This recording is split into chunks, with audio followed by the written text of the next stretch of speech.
Um, sorry. So do we want to just have Ralph quickly go through the controls once more, because we've had a bunch of people join in the last few minutes? Oh, sure. Let's do that. Very good. So just a quick reminder here that when you first join, you're muted, and then that fades after the first couple of seconds. You can mute yourself by going down to the microphone at the bottom of the screen, or if you're on a telephone, you can do *6, both to mute and unmute.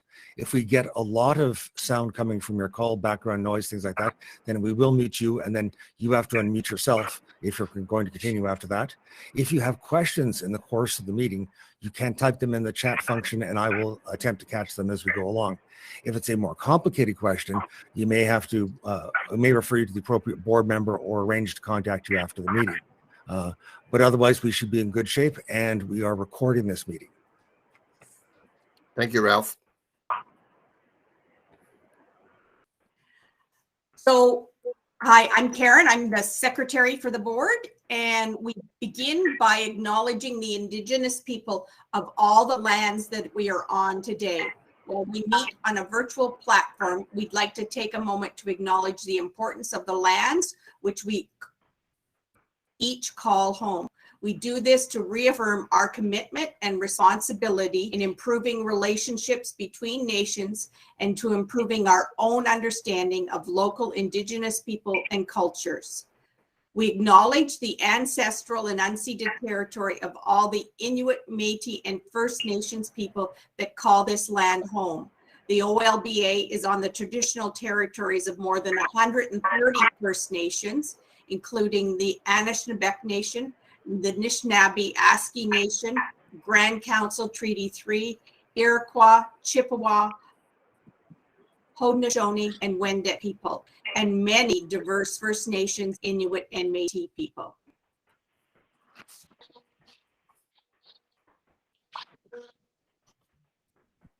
I'll now call for a minute of silence for remembrance.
Okay. Karen, I don't know where we are with respect to a quorum, but I assume we have a quorum. We have over. Yes, I've been keeping track, and we have enough for quorum. So we'll declare that we have a quorum for the purposes of the meeting. So my opening remarks. Welcome to the OLBA AGM for 2022.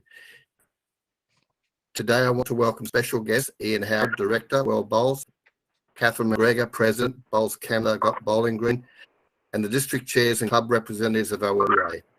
Also present is Jake Jutnik, Bowls Canada, who will be reporting shortly on Bowls Canada initiatives. I also want to acknowledge the work of Anna Mees, CEO, Bowls Canada, who is not able to be with us today, and her team for the support provided to the provincial bowls associations over the past year. Thank you, Anna. Furthermore, I want to thank on behalf of Bowls, the Bowlers of Ontario, your board of directors for 2021. Bryce Ellis, who has done an amazing job as in his other role as Director of Grants. Karen Atkin, our Secretary. John Fenton, Treasurer, who keeps track of all of our money. Jason Curry, our Officiating Director. Nan Hendren, deals with all the policy requirements to maintain our compliance with the Ontario Amateur Sport Fund and other government organisations. Mary Lou Richards, coaching and lead facilitator for Ontario, assisted ably by Blaine Phillips, coaching. Charlie Roach, our subject matter experts on greens. Thank you, Charlie. I know you held a session recently where you had nearly 50 people from across the province. Job well done. James Rimmer, our marketing and sponsorship director. Laurie Roth, our communications director for this year. And Gary Oswald, executive director. I would also like to thank Jason Curry and Karen Atkins for making the arrangements for today's meeting, and Ralph Ellis, who will be moderating the meeting. I also want to thank Bill Arthur, who chaired the nomination committee. Process assisted by Val McWilliams. Also Laura Seed, who looks after our awards. Also Gary Higgins, who supports OLBA on all things IT and looks after our website. If you have any questions, Ralph will ensure that you receive an answer during the meeting, or otherwise, if we can't answer the question because of the technical nature of the question, we will certainly get back to you. A board member will get back to you after the conclusion of the meeting. As with 2021, COVID has resulted in a year of significant disruption to the OLBA through 2022, the impact of which resulted in clubs and the OLBA suffering considerable financial loss and the cancellation of Bowls Canada's national and OLBA provincial championships, and for the most part, clubs open tournaments across Ontario. We were, however, able to hold the Back to Bowls tournament in Windsor, Woodstock and Oakville with the support of the Championships Committee. Thank you, guys. Lost membership and a significant financial loss to many clubs has caused us much concern, not all of which is a write-off. With Ralph's effort in assisting clubs, this has been a banner year for grants, and Ralph will report later. Gary Oswald, together with the combined efforts of other provincial sports organisations, was able to lobby the minister responsible for Ontario Amateur Sport Fund to provide funding to PSO organisations and their provincial associations, with funding to assist clubs through the hardship imposed by COVID. Gary will report on the parameters of the funding in his report today. I must say it's over $100,000 that we received, and we normally only get about 30. So it's been quite a lot of help to the clubs. I'm also pleased to note that over 50 clubs have signed on to the Bowls Canada Safe Sport program. This program will further develop the potential to recruit and, importantly, retain club membership. This week is Volunteer Week 2022. Nationally, Volunteers for Sport contribute on average 105 hours of their time each year. This is a lot of people volunteering a lot of time for their sport. I'm sure this is a true reflection of the time invested by our members in the Ontario Lawn Bowling Association. The following may be ways to recognise the most important asset, our volunteers. Some would say greens, but without volunteers, we would be pushed to operate our clubs. 1, prioritise appreciation. We all have many competing priorities and timelines, but we need to prioritise volunteer appreciation and understand their needs and interests, and engage in the process of appreciation on an ongoing basis. 2, share volunteer impact. Volunteers want to feel and see that they are making a difference. One way to do this is to create and share impact reports with your volunteers. Impact reports can be a great way to show your appreciation for your volunteers. And 3, incentive participation. Incentives work as a great method of appreciation. Honorariums, gift cards, appreciation events, thank you barbecues, pins, plaques work and will provide an incentive for continued participation by your volunteers. Finally, remember, we are all volunteers doing the best we can, sometimes under very difficult circumstances. So volunteers should be treated with respect and appreciation. To all the OLBA board members, district chairs and club volunteers, thank you. And I trust you will have a great summer bowling.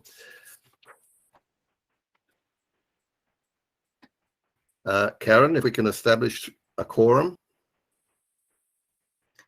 I can confirm that we've exceeded our quorum, so we are good to go. Thank you, Karen.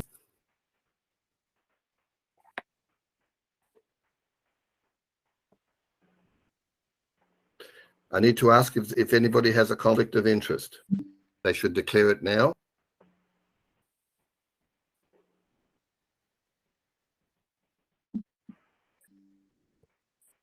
And I see or hear nobody declaring a conflict of interest, so we satisfy that section of our agenda.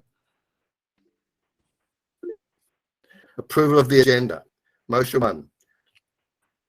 The agenda as circulated be approved. I need someone to move that. You may need to unmute yourself to do that.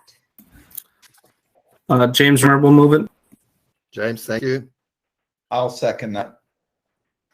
And that is speaking. Jim Wilson, Thank you, Jim. Stouffville Lawn Bowling. Thank you, Jim. There's a hand raised. I'm sorry. Yes, we need to see that we have. So in the window, go to the volume. I can't control the bottom of the left corner. There's a couple of hands raised. Do we have enough hands raised?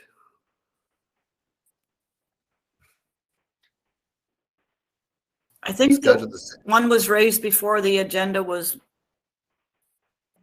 Brenda Eckhart has a question.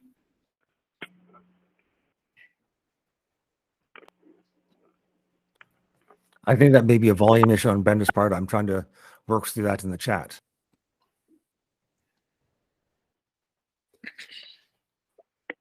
Do we have enough hands raised to carry the motion?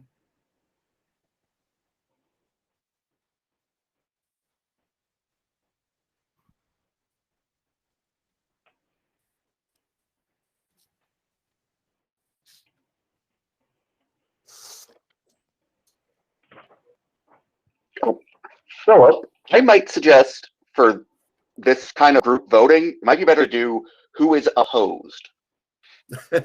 Yeah, I was just thinking that. Thanks, Jason, because I was going to say if people can't find the hand raise button, Yeah. they'll need to take their hand down so that when I ask, is anybody opposed, then they'll hit the hands button. So for those opposed to the approval of the agenda, raise their hand.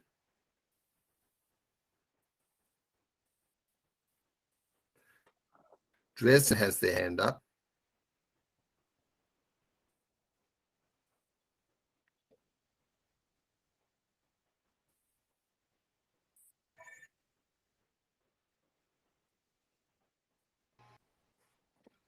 Can you see how many hands are up for opposing the agenda approval?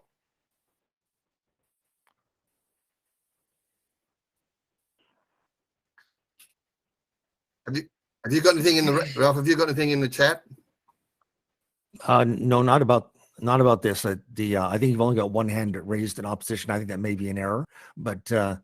So I think you're good to go.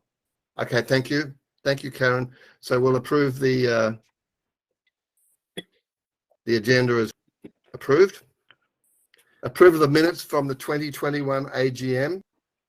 So the motion number 2 is the minutes of May 1, 2021 annual general meeting as circulated be approved. I need somebody to. Mike Skelton from Winona. Mike Skelton. Jeff Sherry from Muskoka will second. Thank you, Jeff. Thank you, Mike. I think I'll do the same thing. Anybody who is opposed? Sorry, we only have one voting delegate for club, and that was 2 people from Muskoka. So I think we need somebody else to second the motion. Oh, I thought James was from somewhere else. Yeah. Oh, sorry, maybe I misheard. James, what club? Joyce from Pickering will second. Jim Thank Wilson. you. Jim Wilson from Muskoka was the seconder. James, what club did you belong to? I'm from Stouffville Lawn Bowling Club. Stouffville, thank you. So we've got James from Stouffville and Jim Wilson from Muskoka. No, Jeff Sherry from Muskoka. Sorry. Jeff Sherry from Muskoka was the second. You got that, Karen? Yeah. Anybody opposed to acceptance of the minutes from the May 1, 2021 AGM? If you have an objection or you want to raise an issue, please go to the chat so Ralph can pick up the question.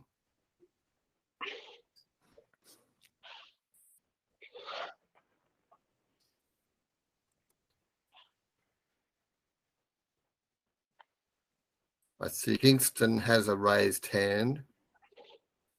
You need to go to the chat and type your question on the chat so that we can address that.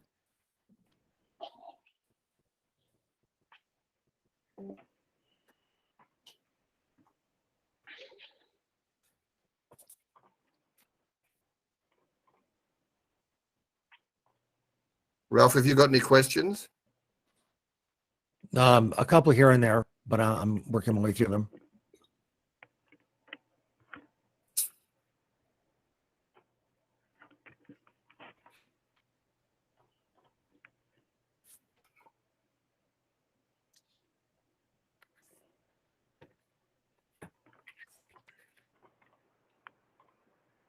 Hello, can you hear me from Trenton?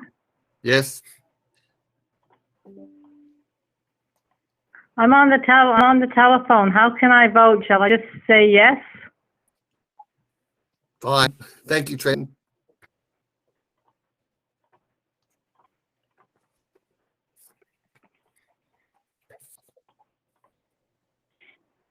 Ralph, do I have enough votes to? Yeah, well, because nobody's actually voted against this, so yes, you're good to go. Good to go. Thank you very much, everybody. The motion's carried.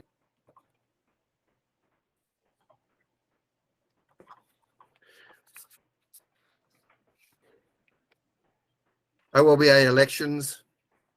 The nomination committee was chaired by Bill Arthur, assisted by Val McWilliams and Ralph Ellis and myself. We have 6 nominations for the vacant positions. There being 6 nominations at the point at which the nomination process closed, that we do not have to take any, we won't be taking nominations from the floor, and I will declare that the nominations as presented by the nominations committee to be accepted. Those nominations are for the 2022 OLBA board, Vice President Ralph Ellis, Secretary Karen Atkin, Director Deborah Holdsworth, Director Jason Curry, Director Laurie Roth, and Director Mary Lou Santos Richards. So thank you very much, Bill, for all your work. And thank you to the nominees who put their names forward to participate on the OLBA board.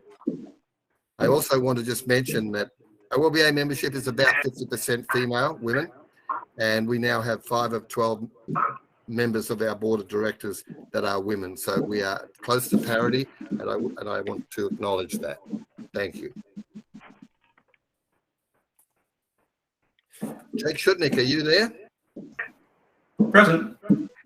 Jake, I'll leave the floor to you and you can do your presentation, and thank you for your time. Wonderful, absolutely. Thank you.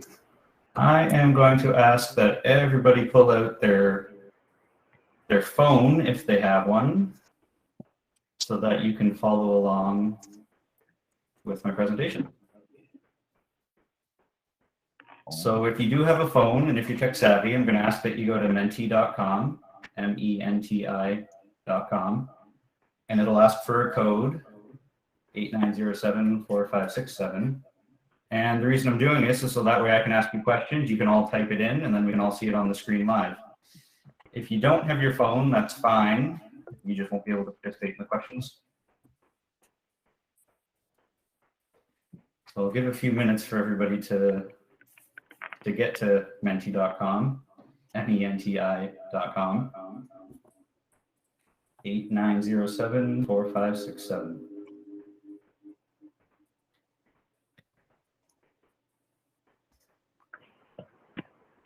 So to get things started, the first question is... Jake, you've got a huge reverberation.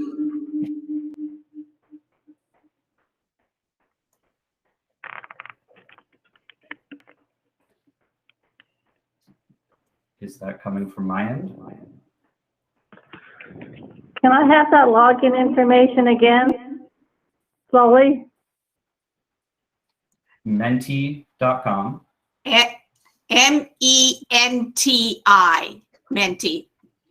We have about 8 people on the phone, Jake, so they can't see the slide. Correct. If you're on the phone and if you happen to have another device that you can log in with, you'll be able to see my slides through menti.com as well. So it's MENTI.com. And the code is 8907-4567.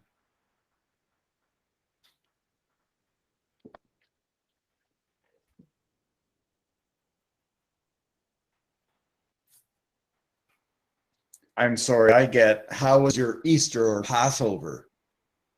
Correct. That's the first question that I have up here. So there should be a way for you to enter in your response, and then it'll show up on the screen with everyone else. Okay. So you can see the word cloud forming if you're on a computer or on your phone. You can see it. For those of you who called in, you won't be able to see this, but What you'll was be able to do the recording later. what was the code number? So Again, it's up at the please? top of the screen here as well. Menti.com code 8907-4567.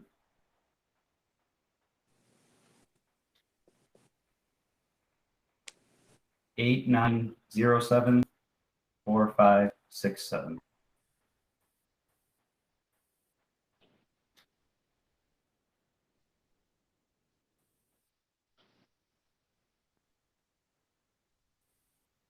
Wonderful. I can see that 32 people have responded to it so far, 34 people responded so far. If you're not able to get this working, that's not a problem, but this will be a fun way to engage with everyone. You can answer questions throughout here and everybody will be able to see it. So it looks like wonderful, good, fun, great, family, pleasant are the top responses so far based on the size of the text, which is good. Glad to hear everyone had a good Easter, good Passover, good holiday weekend with whatever you celebrate. So I guess I should start with an introduction. So my name's Jake. I work for Bowls Canada. I'm based out of St. Catharines. I've been working with Bowls Canada for almost 6 years. For those of you who may or may not know, Steve Shupnick's on the Olba board, and I am one of his kids, definitely one of the better looking ones, but don't tell anybody else I said that. And so I'll be giving you an update on what Bowls Canada has been up to for the past year or so during these COVID times. So during COVID for the past 2 years, we've had a chance to sort of press pause and reflect on all the things that we've been doing. And bouncing out of the pandemic, we didn't really want to just go back to normal because, quite frankly, that's not good enough. I don't want to say, let's get back to normal. I want to come back better. I want to be bigger. I want to grow our membership, grow our programs, really hit the ground running once we're allowed to get back to normal pre-COVID times. So I know that everyone's been asking, what's been the impact of COVID on Bowls in Canada? So membership across Canada is actually relatively stable, and I'll have more on that in the next slide. As Philip mentioned earlier, we didn't have any national championships in 2020 or 2021, but we are planning for a full slate this year in 2022. We welcomed a new club in Quebec and BC, and there's exploration of new clubs being developed or built in both Nova Scotia and Saskatchewan, which is exciting. So that's growth on the horizon with new clubs popping up, which is great to hear.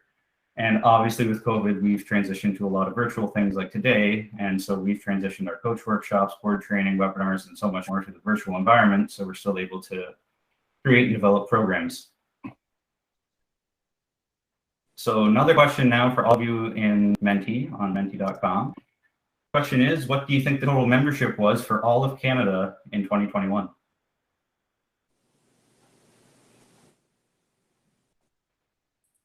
Three is the first guess out there. 8,000, 7,000, 23,000.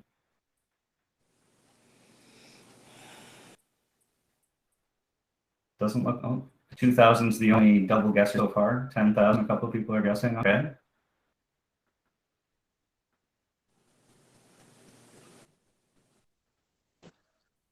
Remember, this is for all of Canada, not just Ontario. Brenda, I can see you need multiple choice. Well, this gives you a little more flexibility. There's no punishment for guessing the wrong answer here. It is just a fun little guess. Someone typing it out, 14. Interesting.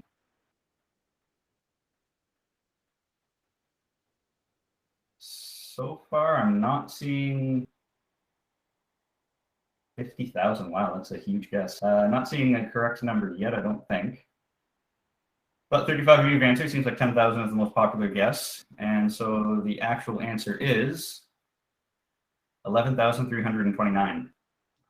So you can see from the chart on the screen, for those of you who are logged in, that 2017, 2018, 2019, we were actually growing in Canada. Slow, but there is growth. 2020, we waived membership fees, obviously, waived everything, so we have no idea how many people did or didn't participate across Canada.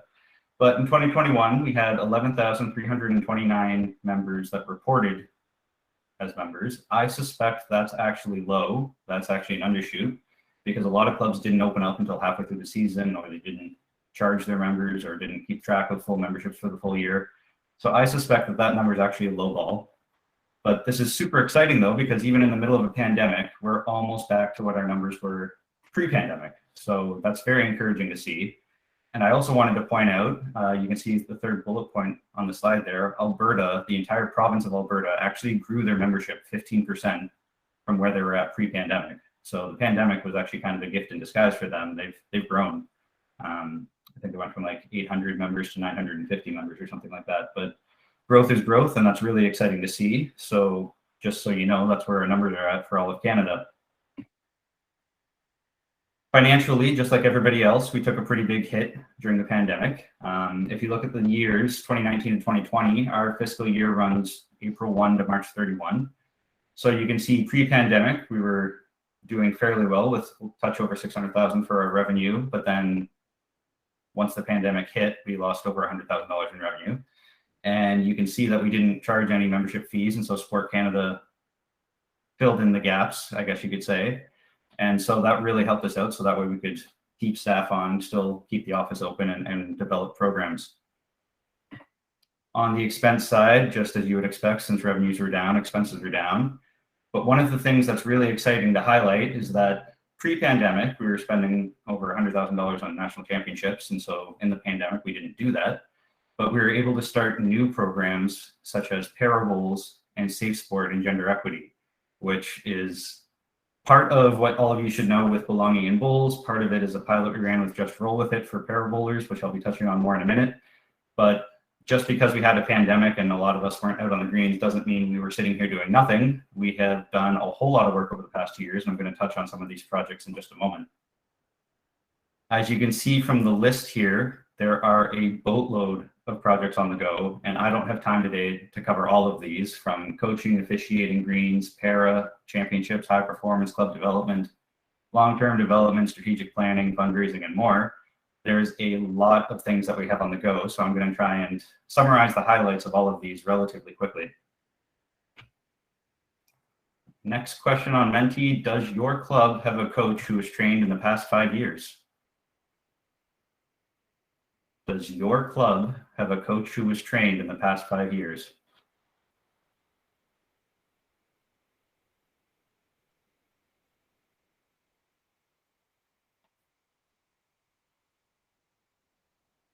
I can see Kingston and Nancy have raised a hand. I'm open to taking questions if you wanted.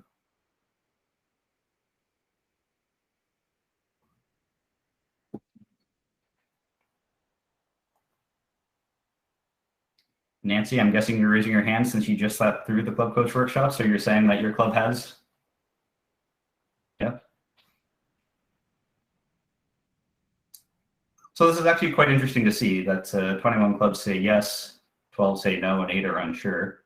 I know that's obviously not representative of every club in Ontario, but it gives me a bit of an insider or an idea as to where clubs are at, who's taken training recently. And the reason that I'm asking, the reason that I wanted to know, is because we have just updated our club coach workshop to an online environment. So we are now able to deliver 2/3 of it over Zoom, and the last third of it still needs to be done in person. But it's super exciting, and a big thank you to Mary Lou and Blaine for being so willing to embrace this new concept of delivering part of it over Zoom.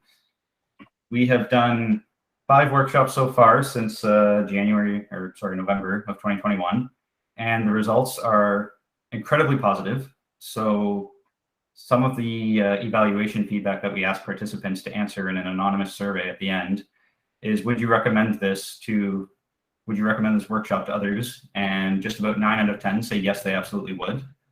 On a scale of 1 to 5, after taking this workshop, can you do a better job as a coach? And the rating 4.67 out of 5. So that's, 80, 90%, whatever that is. And then some of the questions of, on a scale of 1 to 5, do you have a better understanding of your responsibilities, better understanding of safety? Can you handle ethical decisions? And we're getting, 4.5 out of 5, 4.6 out of 5. So very, very positive results, which is really encouraging that we've only just started this online workshop and everyone seems to enjoy it thus far. If you are interested in attending or taking a club coach workshop, get in touch with Mary Lou. She'll put you in touch with me and we'll be able to set that up for you. I did also want to highlight the 3 different types of coaches that we have. There's club coach, competition coach, and performance coach. And new for this year, if you want to coach at a national championship, you have to be competition coach trained as a minimum. So this is still a work in progress. Almost every other sport, you have to be performance coach certified. And so we are slowly making our ways towards that. But for 2022, it's the first year. If you want to coach at a national championship, competition coach trained is the minimum that you must be in order to coach at that event. Greens. We've been working with the University of Guelph Turfgrass Institute on updating our greens manual. So big thank you to Charlie Roach, not only for introducing me to the University of Guelph, but also to help review the textbook. So Charlie and a couple other greenskeepers across Canada have had a chance to go through all of the content, and we're getting close to production now. So it's about 90 pages. It goes through a lot of the basics of what you need to know if you're going to be taking care of a lawn bowling green. We're just getting it back from translation, and then we're going to be sending it off to a graphic designer to make it look nice and pretty. But we will be selling these eventually once we get it done. And so if you are a new greenskeeper, even if you're an old or experienced greenskeeper, I'd highly recommend you buy this book so that way you can make sure you're up to date on some of the best practices and things you should be doing when taking care of your greens. As I mentioned earlier, we do have a full slate of championships on our plate. Big thank you to Port Credit and James Gardens, so Ralph Gallipo and Ralph Ellis for co-hosting the youth. Charlie and Lenore, big thanks for them stepping up to host the majors. That's no small feat to do the pairs, the fours, and the outdoor singles all in one shot. Ted and Maureen and the whole Windsor crew are holding the mixed pairs and are new for the first time ever Para-Bowls championships. So if you have any bowlers at your club with visual impairments or physical disabilities, we have a new championship called the Para-Bowls Championships. And it'll be open, so there's no playdowns for it. This is just direct entry. We will have a waiting list, just because obviously if we end up with 10,000 bowlers, we can't accommodate that. But let your bowlers know if they have visual impairments or physical disabilities that this is coming. I'm still working on getting the registration forms up online. But this will be a new and exciting event that we're hoping to go forward with every single year. And then senior triples are in BC, and the indoor singles are back at the PIBC where they've been for the past, I don't know how many years. Speaking of para bowlers, another question now. Do you have bowlers with mobility or visual impairments in your club? Cindy Higgins, yes, existing coaches can absolutely retake the course if you would like. Because we have the new workbooks that are incredibly pretty, very colorful, and very expensive to print, the cost of the online workshop is $100 per person, but that includes the workbooks being shipped directly to your house. And it's about 7 to 8 hours of material online.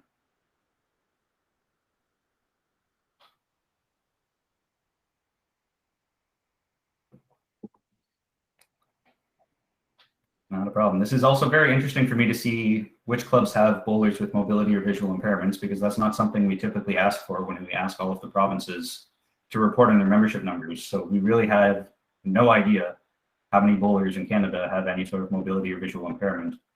So this first season of para championships is going to be exciting for us to try and get a grasp on how many are out there. Because right now we really have no idea. I'm not surprised by seeing this result, but it looks like the majority do, or are unsure, I suppose. But thank you for sharing that. That's good data for us to know.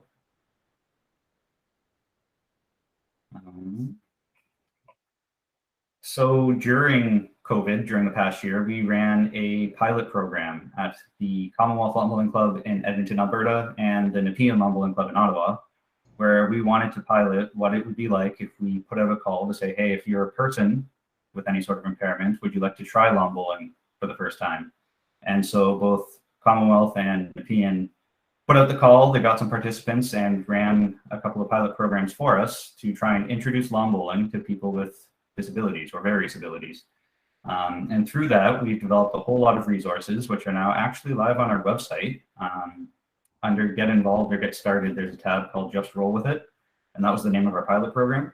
And so there's a whole lot of resources there now. If you're a club looking to start a para program at your club or want to introduce bowls to people with disabilities at your club, there's a boatload of resources there for you that are free of charge. So go and check that out if you're interested in starting a para program, or if you already have bowlers with disabilities at your club and want to be more meaningful about how you interact with them and offer programs for them.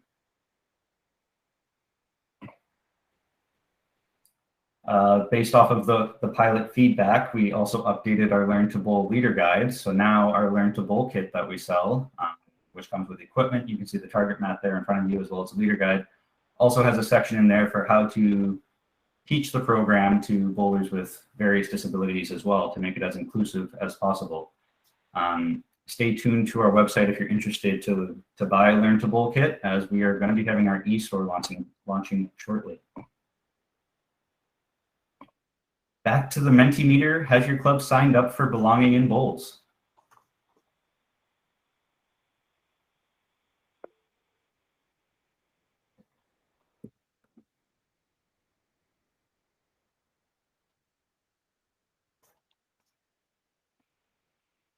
You can see Chester the Great has a raised hand.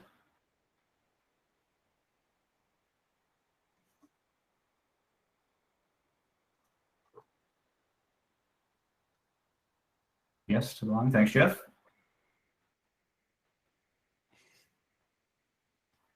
So looking like 27 have said yes, 7 said no, and 7 unsure. This is very encouraging to see that so many of you have signed up already. I would highly recommend for those of you who haven't to take a look at what it involves. We're trying to make it as easy as possible, but the whole focus of this is to make your club as inclusive and welcoming as possible to welcome new members to your club so that everybody can say that they belong in bowls. So right now, we only have our Safe Sport Foundation pillar up, active, ready to go. Thank you to all of you who have signed up and who've already started achieving the level 1, level 2, level 3 that is required through the Safe Sport Foundation pillar. But we have been working on each of the other 4: accessibility, club development, marketing, communications, diversity, and inclusion. So we will be releasing more content for each of those 4 pillars over the next year or so. As all of you are probably aware, safe sport is no small feat. As more and more organizations sign on to safe sport programs, we're getting more and more feedback, I suppose, from the government, from Sport Canada, saying that we need to make sport in Canada as safe as possible. There should not be any maltreatment, abuse, harassment, anything like that going on. And so more and more stipulations are coming down the pipelines saying that everyone in Canada should be taking safe sport training, everyone should be having proper policies in place, everyone should be doing their part to make sure that sport is a safe and welcoming environment. And so that is part of why our Belonging Bowls program is so useful, because we're trying to offer you resources to make it as easy as possible for you to do the right things. So whether that's policy templates, whether that's waiver templates, whether that's just having things posted on your website, we're trying to help you to make your club a safe environment for everyone. And so I know that all of you have probably gone through various other trainings and heard various other things coming down of what safe sport means and what you need to do at a club level. And so I wanted to find out, what are you most worried about when it comes to safe sport?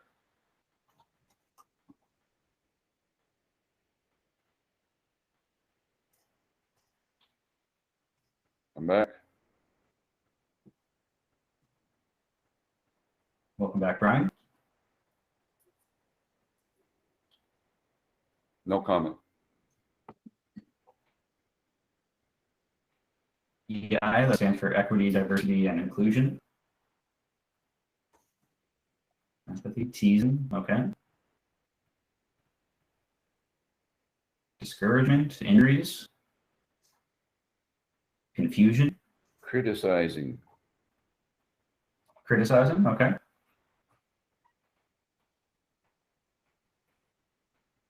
Time, interesting.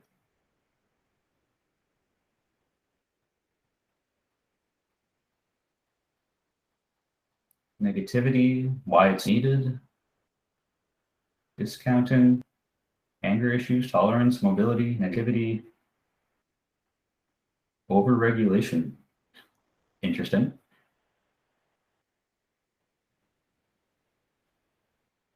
In your face attitudes and behavior, yep.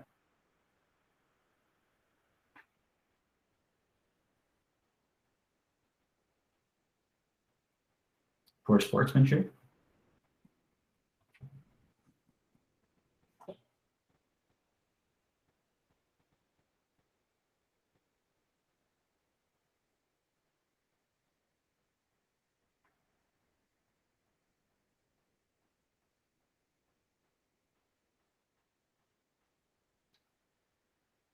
Ooh, injury might have taken the lead now. Being in the middle is the biggest text. Okay.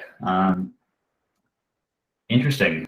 Thank you for filling this out. This will be good for us to go back because this will help us shape what future programs, future resources we need to provide so that way you can all make your clubs as safe, welcoming, and inclusive as possible. I did want to sort of spill the beans here a little bit and say recently Bowls Canada just hired 2 new people who are starting this week. One of them is pursuing her PhD in safe sport. And so that she is going to come with a wealth of knowledge and a wealth of experience that she's going to be able to share with all of you on safe sport best practices. So we're super excited to have her and to see what sort of resources she can develop for us.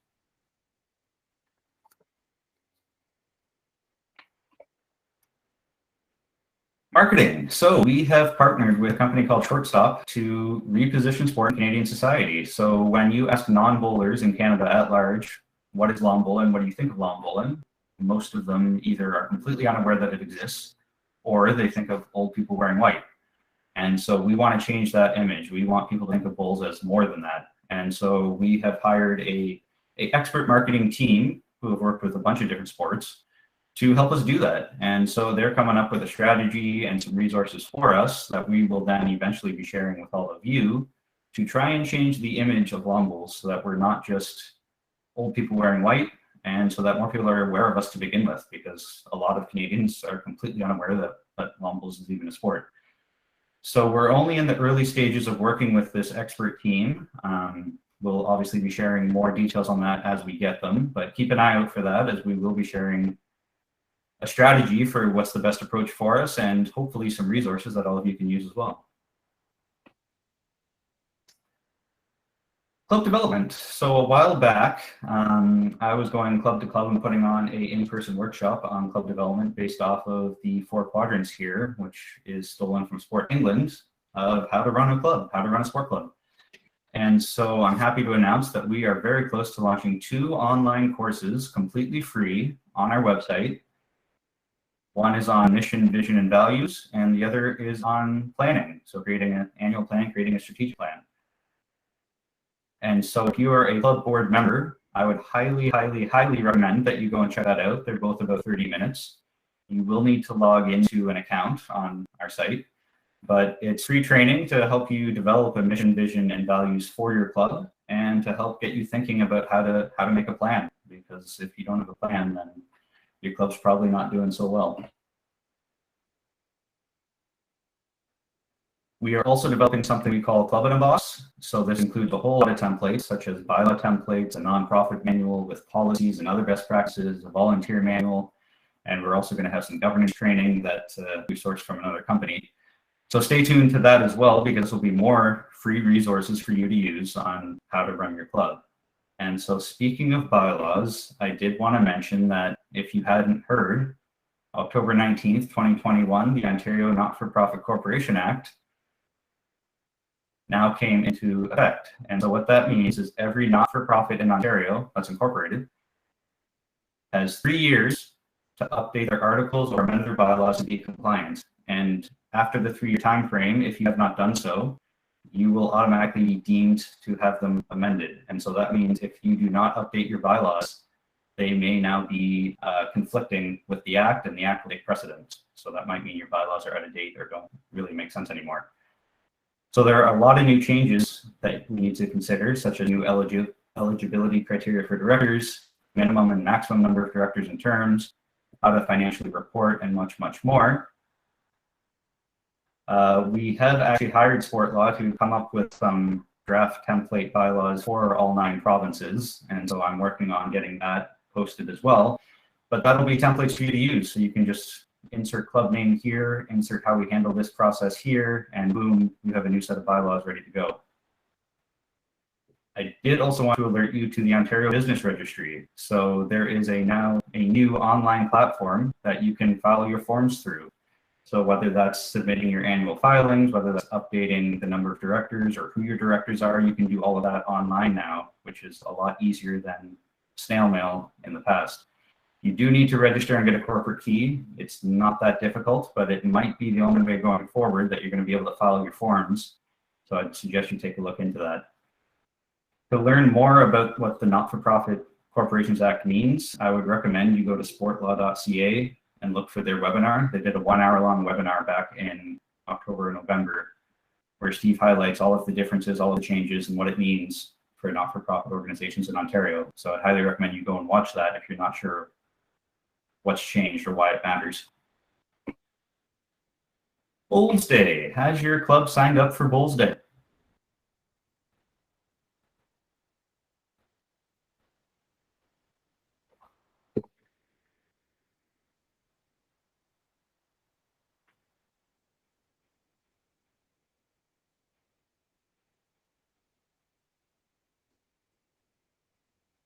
Seven, 30, 32, 33. Yes, no, unsure. It looks like yeses do currently have the lead, but no's and unsure there are quite a few. Wow. Unsure. If you have not, I'd highly recommend you do, because it'll enter you in draws for prizes, and it's free sign up, so there's really no reason why you shouldn't be.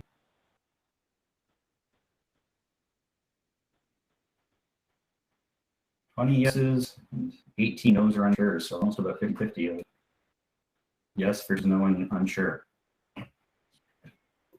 We are happy to have partnered once again with MVP Sports. So that's Dan Milligan, Brenda Milligan. They are offering prizes again. So for the day of the event, we'll be drawing prizes for clubs to win. And also in the lead up to it, the past 2 years, we've had Bulls Day be a virtual event through online contests, quizzes, stuff like that. We will be doing that again, and there will be prizes for that as well, which will be for individual bowlers, more so than clubs. But keep an eye on that for when we start announcing and posting things. One of our new hires will be taking over the Bulls Day thing, so I apologize if you haven't got your materials yet. With the new staff transition, it's going to take a little while before they'll get to you. But they are on their way. We are working on that. And yeah, just make sure that you run something on National Bulls Day so we can spread the word about lawn bowling throughout Canada. Laws updates. So the World Bowls and Laws Committee have undergone an update of the laws for the sport of bowls. So the 4th edition is currently being put together. It'll be voted on by all of the World Bowls members sometime in August. And so assuming that that's approved or passed, that would mean in September, we would have the 4th edition of the laws of the sport of bowls. Now for us here in Canada, we still need to translate it and then put it together into some sort of a booklet that you can use. So for this year, we'll still be using the 3rd edition, but come the fall or winter, we'll be publishing or producing the 4th edition that will then be available for purchase. I can't really speak to what the changes are yet because they haven't been fully approved or endorsed by all of World Bowls members, but I did want you to alert you to the fact that the rules may be changing. Commonwealth Games, for those of you who are unaware, we are sending teams to the Commonwealth Games July 28th to August 6th in Birmingham. So keep an eye on our social media, on our website to follow along, get updates, see what's happening. Big thanks to the Windsor Club for hosting a national team training camp in the next couple weeks here, where we will have, I think, 30 odd members coming to Windsor to get some practice in and perform. And from that training camp, we'll be selecting our squad. Event Connect. So we have Jason, I don't have any info on broadcasting for the Commonwealth Games yet. I'm sure we will share that once we have it, but I haven't really heard anything about whether Commonwealth Games will be streamed or put on TV or anything like that. I have no idea yet. Over the past 2 years, we have been working on developing partnerships, and one such partnership is a company called Event Connect. So this is a company that provides a platform that can handle player registration, scoring, standing, stuff like that, and sources hotels for you. So for 2022, when players register to compete in a national championship, they'll register, sign the waiver, sign the forms, be able to check scores and standings, but also be able to book their hotel room from something that looks sort of like this. So it's similar to Expedia, but we get discount pricing on select hotels. So Event Connect works with almost every major hotel in North America. And so they can get discount pricing based off of how many rooms we need, based on the dates, and based off of which hotels aren't already full. And so there'll be a list of a bunch of different hotels. Some of them will have discount pricing because Event Connect negotiated the deal. Some of them won't. But some of the hotels that have been locked in already will have the same price set, rooms blocked until probably 3 weeks before the event starts. So for all of you participants going to national championships, once we get this finalized and posted, you'll have the opportunity to book your hotels and register for the event from the same site. So I'm super excited to get started on that. Another partner that we signed up with is called Nuthers, the award store based out of London, Ontario. So they will be providing us with all of our medals and awards for national championships. And they have extended an offer to all of our provincial associations and all of our clubs. And so they have suggested that if your club uses medals, why not go in on bulk buying and get a discount? So if all 200 clubs in Canada decided they wanted to order the same medals to hand out to league winners, tournament winners, what have you, then you could access bulk discount pricing and get a bit of a kickback. So if you are interested in that sort of a program or learning more about Nuthers, the award store, you can send me an email or send an email to office@bowlscanada.com, and we can put you in touch with Nuthers, and they can get you a really good rate for quality medals. Fundraising. So with COVID, a lot of our funding was cut. Sport Canada stepped up and helped us out a lot, but we've been trying to make up the shortfall as well. And if you are unaware, Bowls Canada is a charity-adjacent organization. We have registered charitable amateur athletic association status, which means that we can issue tax receipts if you donate to us. And so we have 3 big programs that we push: Giving Tuesday, the Great Canadian Giving Challenge, and then Christmas end of year for those end of year donations. As you can see, in 2019, we weren't really getting a whole lot in terms of donations, but through 2021, we are starting to grow slowly but surely. You can see that the number of donors has grown from 21 to 74, and the amount being donated has grown substantially as well. But the reason that I want to bring this up is that A, you can get tax receipts on your donations, but B, you can help us grow the sport. And so for those of you who may not be able to donate right now, I'm excited to say that we are accepting gifts by will. So if you are unable to donate anything at the moment, but feel like you would like to leave something behind for Lawn Bowls, I would encourage you to leave something in your will, because it does give you a tax break at the very end, which leaves more for your heirs. Question then for all of you: what do you think we use donations for? Sorry, I see some questions coming in the chat. Teresa, Event Connect. So Event Connect is specifically for national championships right now. So all participants, coaches, and umpires will register for the event and then have the opportunity to book hotels that way. I'm not quite sure if volunteers or viewers would be able to take advantage of it. That's a good question. I'll have to go back to Event Connect and ask them. Jan, about parables and people with disabilities, any advice to our clubs re upgrades on access? So there is a foundation called the Rick Hansen Foundation, where they will come and do a survey of your club or your facility for free and give you a rating. And they'll say whether you're super duper compliant with accessibility standards or where you need some work. I believe they come and do that for free, but I'm not positive on that. But Rick Hansen Foundation is who I'd get in touch with, because they work with not-for-profits all across Canada to go and survey sites, see what needs to be done, and make recommendations on how you can go about doing that. Completion by 2025 requirements for law. I'm not quite sure what the Ontario law is for Access for Ontarians with Disability Act. What the requirements are for you to be an accessible facility, or when they are, that's a good question, and I don't have the answer for that.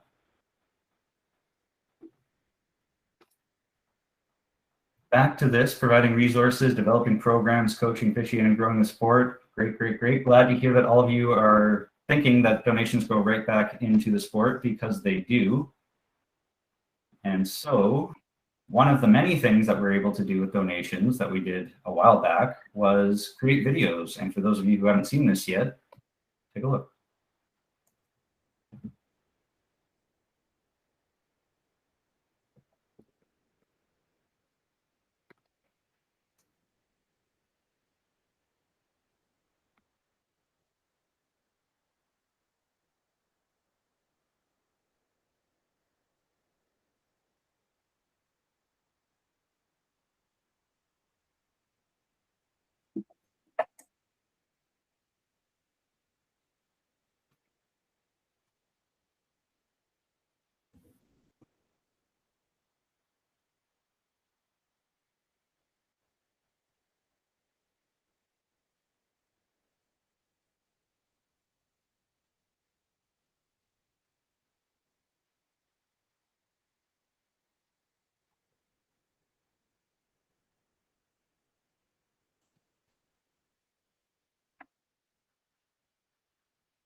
So hopefully you've all seen that already, but if you haven't, that's one of numerous, 3 actually, that we've made. They are available on our website. They are available to you for free to use however and whenever you like. They're on YouTube, they're on our website, but if you want the direct download link, send me an email and I can send you a Dropbox link where you can download them directly. But that video and the 2 other ones were made thanks to donations. So if you want to see more videos, then we are going to need to get more donations so that we can actually do that. They're not cheap to make by any means. And whenever we do get donations, we put it right back into the sport by creating programs and resources for you. You can see a few questions coming in the chat here. The donations made to a club get a tax receipt, and Jason's already answered that, so all good there. So our e-store that I mentioned is slowly coming. So our new website doesn't have a store yet, but it will be coming soon, where you can buy all of the wonderful things on the screen in front of you, from the Bowler's Handbook to the new Greens Manual to the Learn to Bowl kit, sign up for club coach workshops, what have you. So keep an eye on our store. Hopefully within the next couple of weeks, we'll have that ready to go. And that way, instead of sending an email to the office asking, how can I buy things, you'll be able to just go and buy it yourself through the store. We have partnered with a couple of different universities to do some research studies. Last year, we partnered with Brock University to do a study on women in bowls. So we wanted to find out why women aren't competing at higher levels once they get past the club level, and what are some of the barriers that are unique to women in bowls. And it came up with some very insightful data. We've had a lot of participants within that study, so thank you to all of you who participated in said study. But it's something that we're looking to do more and more of, is do official research, so that way we're not just making up decisions on the fly. We're able to actually have data to back up why we're doing what we're doing.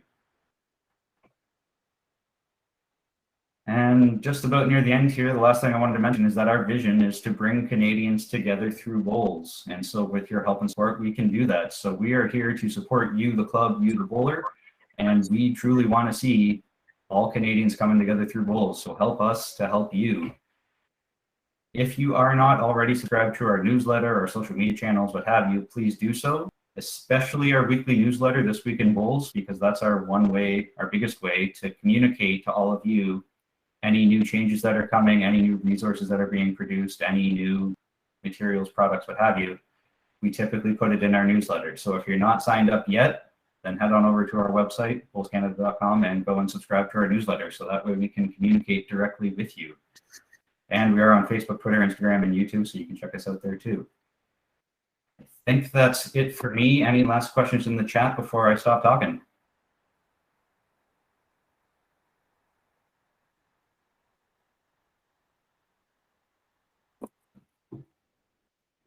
Hearing none,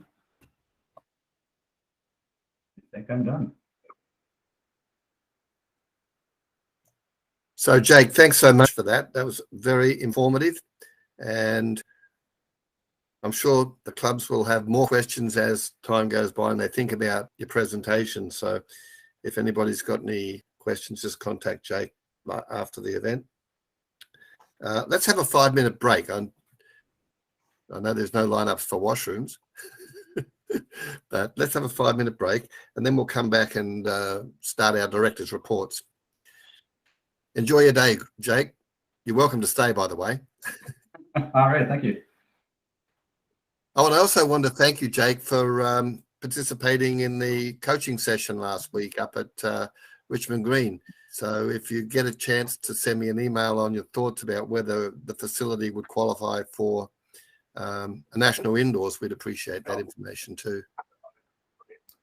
That would probably be something I need to work with the development committee on, because they would need to come up with requirements, specs, all that fun stuff, and then I'd have to go into a site tour. But yes, I will connect with you later on that. Perfect. Okay, 5-minute break, and we'll be back at about 12 minutes past. Thank you.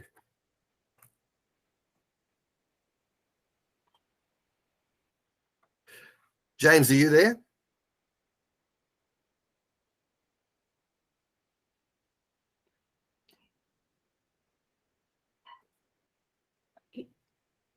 He is logged on. He's muted at the moment, and he was having some technical challenges.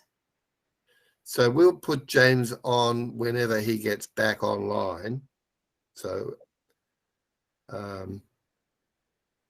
yeah, the next available spot after he comes back online, we'll put James on and do his report. Karen. Sounds good.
Okay, so Jake, I see you're getting lots of acclamations, which is great.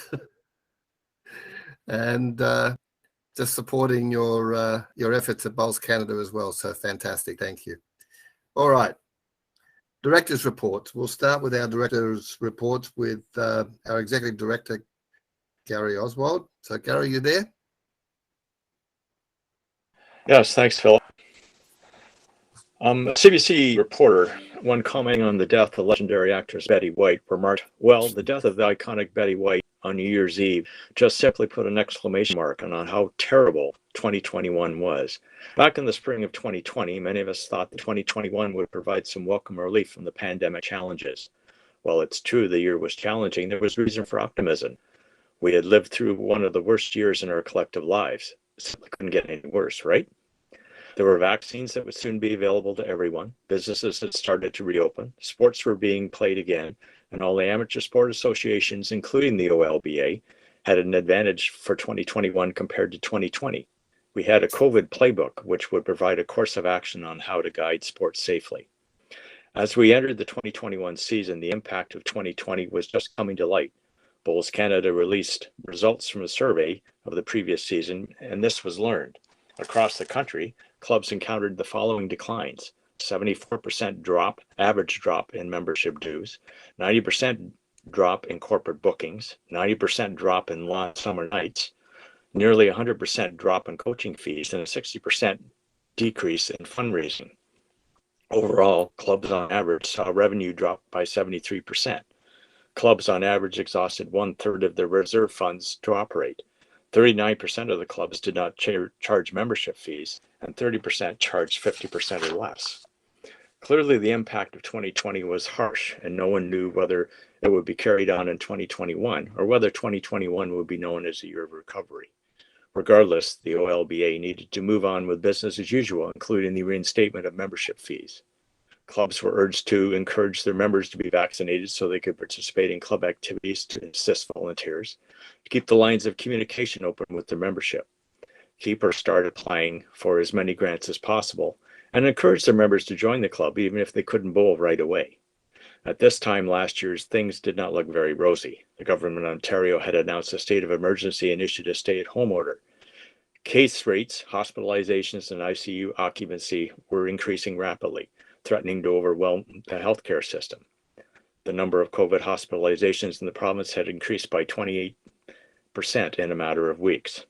The OLBA had to face some harsh realities. Then COVID-19 projections suggested 1,000 new cases per day by the end of May, which was much worse than at the same time in 2021. It was expected the government would not drop restrictions, which may impact on play in 2021. Memberships are not expected to be that there would be some restrictions in 2021, and that they could be different in different areas of the province. Open houses might be canceled under BCB's return to play protocol, but we didn't know. As with 2020, the pandemic would have a significant financial impact on clubs. Many Ontarians were upset that the province was perceived as slow on reopening, and a lobby group of 40 provincial sport associations discussed how to lobby for the reopening of sports and recreation in the province. This was born out of frustration and perceived inconsistencies in the government policy at that point. As a result, the OLBA was one of many sports, culture, and heritage associations to be invited with a number of video chats with Lisa MacLeod, the Minister of Heritage, Sport, Tourism, and Culture Industries. At these meetings, the minister always concluded that my staff, quote, "My staff are available to you 24/7. Please reach out to me and my staff will respond." Like so many amateur sports, the OLBA did have a number of questions and did reach out to the minister, her staff, as well as the Solicitor General with critical questions about the participant at our clubs. Repeated emails and phone calls were never, ever returned. Undeterred, the OLBA realized that the club's members deserved answers, and contact was made with Steve Indig, the Sports Law and Strategy Group, whose firm works with many provincial sport associations. His firm provided an assessment which essentially said no more than 5 participants on site at any time at that time. The next contact was made to the OLBA insurance carrier to determine if there were any repercussions for opening despite legal advice to the contrary. Our insurance carrier was blunt If you do not follow legal advice, association member clubs and members could be liable, as well as clubs being subject to potential bylaw infractions. The OLBA board does have a duty to protect the association member clubs and its members, which is what the OLBA has been doing and will continue to do so. Moreover, moreover, no one wanted to return to greens more than the lawn bowlers on the OLBA board, but the road to that destination was fraught with legislative roadblocks. Fortunately, the OLBA received written legal confirmation that lawn bowls and was listed as a number of outdoor recreational activities permitted to open under certain conditions were satisfied. These conditions included a revised return to play protocols attached, which were approved by the OLBA Board of Directors on June 6th and were implemented immediately. The main change from 2021 was that there was a 4-stage plan instead of a 3-stage plan for the opening of club greens, with protocols to ensure the safety of all club members. This included outdoor capacity where physical distancing could happen. Like 2021, the season opened in June, with most clubs being able to offer lawn bowling in some capacity to its members. Gradually, the province opened up further, which led to a cautious but more relaxed environment when compared to 2020. All the while, the OLBA was looking forward to have people reconnect on the greens, and the championship committee, under the capable leadership of Steve Shupnick, developed Back to Bowls.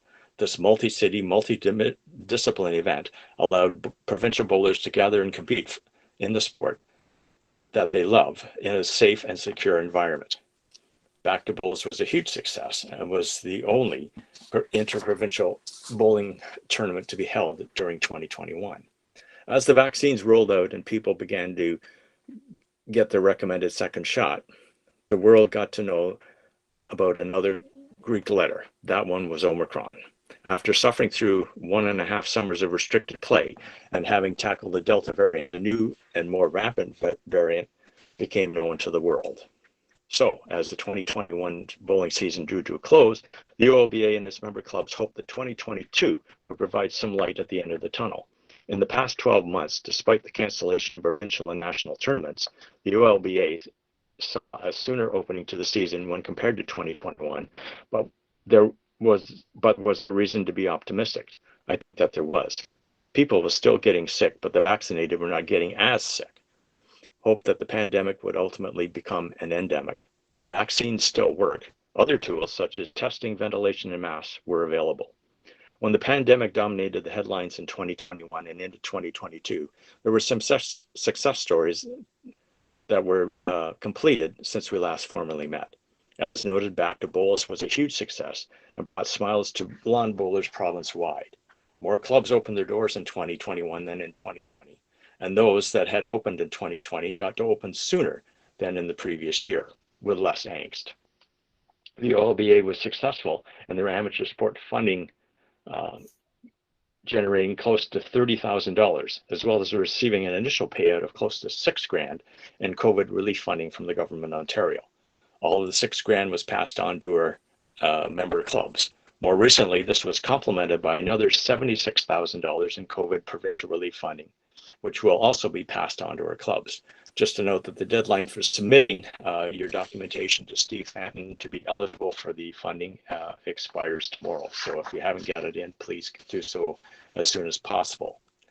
Continuing an effort to remain current, the OLBA reviewed its policies, including Safe Sport, and began the initial steps to review its current bylaws so that we can ensure that we are ONA compliant. The OLBA and its member clubs were successful in acquiring Trillium and New Horizons grants, which Ralph will allude to in a little while, to an unprecedented level in our sport. Through the OLBA's new strategic plan, as well as Bowls Canada's rebranding of the sport, the association will uncover fresh ideas and procedures for enticing new members to our sport, as well as, and probably more importantly, retaining our membership. The OLBA will be updating its membership data mechanism so that membership trends can now be tracked in the sport, and will develop solution to any problem areas. Through the COVID relief lobbying, the association voice and that of other sports grew substantially and provided the association with a greater and more vocal clout when dealing with the government of Ontario. Education and resources became one of the 6 key foci, as the association will endeavor to provide clubs with the online resources and technical expertise to have them further succeed at the grassroots level. We have endured two of the most challenging years in over 100 years, and I'm happy to say that the clubs met those challenges with grace, ingenuity, perseverance, and good old hard work. As with the 2020 season soon approaching, we at the OLBA will continue to put safety and enjoyment of our members first, and we wish the club every success possible. And please enjoy the National Volunteer Week. Which brings us to the next major element, our strategic plan. As you know, the OLBA has been working with a strategic plan, which will chart the course of the association through 2025. The association's previous plan was supposed to conclude at 2021, but was extended to 2022 as a result of the pandemic. There are those that ask why there's a need for a strategic plan. While it is a prerequisite for the Government of Ontario's base funding, there is equally important reason to have such a plan. It provides a roadmap defining the best route to the association for the years ahead to meet challenges that lie ahead. Such a plan also sharpens the association's focus in order to achieve those goals while shedding much needed light on the right goals and targets. A plan also provides a mechanism for an association to heighten its awareness and strengths and weaknesses, where it stands in the competitive world of amateur sports and the nonprofit sector as a whole.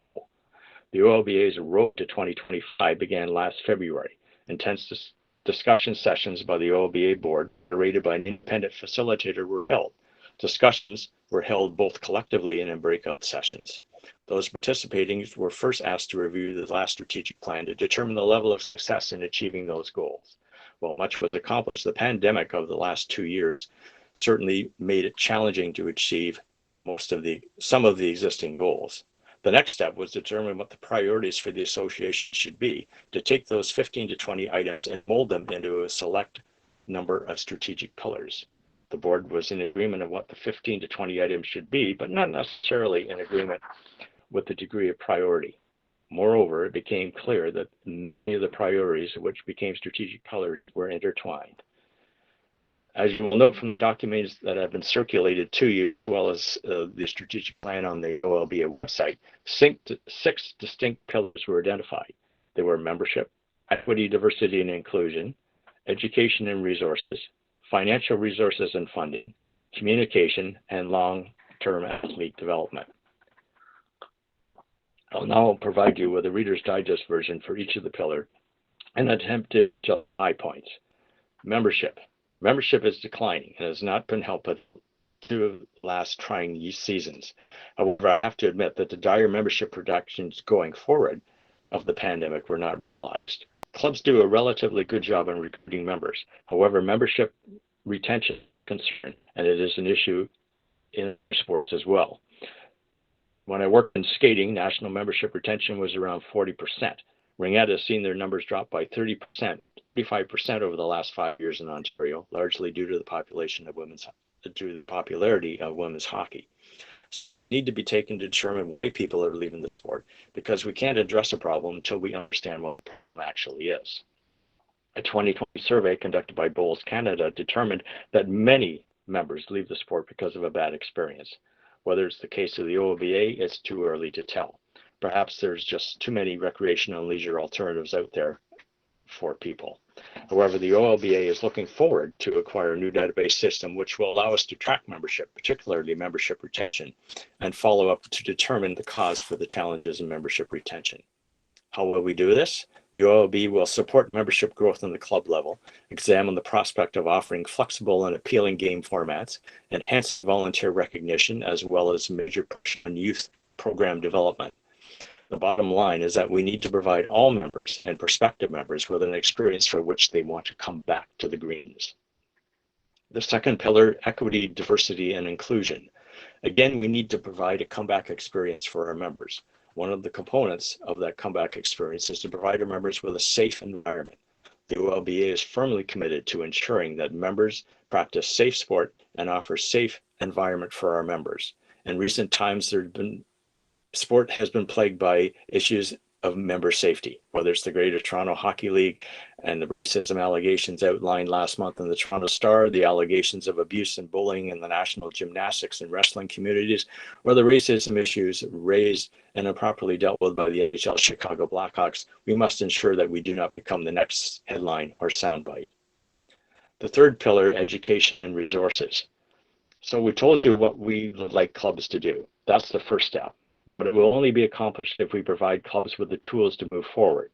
Education tools in our sport can mean many things: greens education, coaching, umpiring, leadership training, safe sport, and governance. The OLB will be charged with providing educational tools in all these key areas in order that our sport may grow. Financial resources and funding. Well, it's all well and good to say these plans and to make these plans and promises. If you don't have the financial resources available to implement them, then a lot of the time has gone to waste.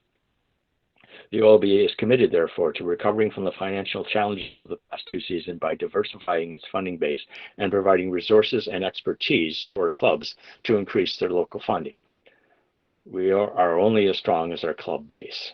Communications. I'll always remember a line from MASH. The episode was highlighted a breakdown in military communication, which was impacting on the 4077. And Hawkeye asked the representative from HQ, "Aren't you and me all part of us?"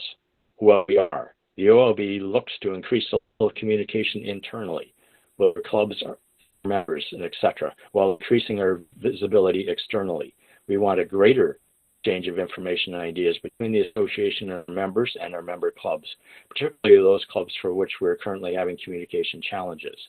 We look forward to stimulate communication between clubs themselves and between clubs and their members, as well as providing you with the information from our national office. We are all members of the association, and you have the right to know what's going on and to feel included. The last pillar, but by no means least, long-term athlete development.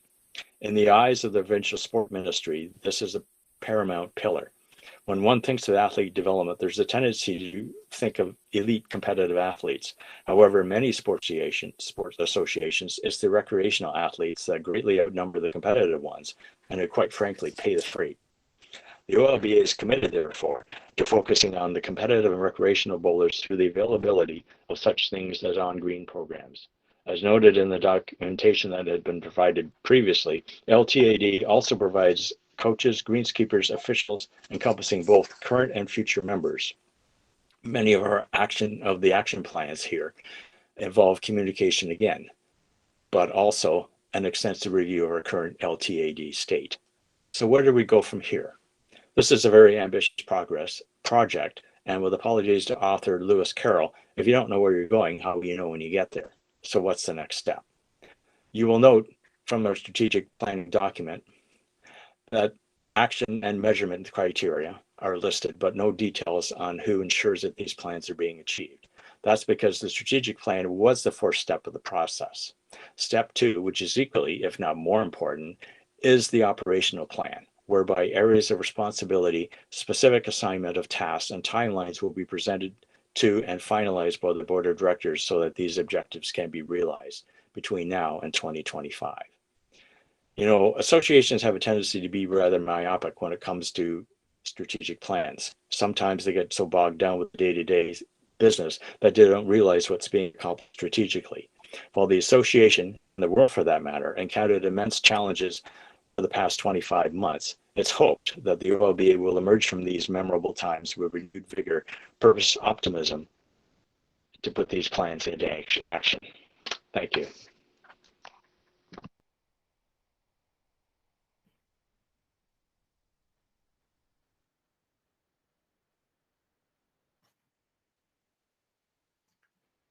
Philip, you're muted. Thanks, Karen. Thank you, Gary. And I want to thank the board for the amount of time and effort that was put into, and the discussion that was put into developing the 6 pillars. As little as 4 years ago, OLBA didn't have a strategic plan. So governance, now being a major focus area of government, requires that we do have a strategic plan, that we do have an operational plan. Once the operational plan is completed, the operational plan will be provided to all of the clubs as a template for the clubs to develop their own operational plans on an annual basis.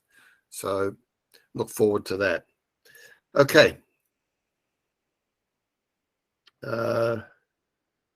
John Fenton.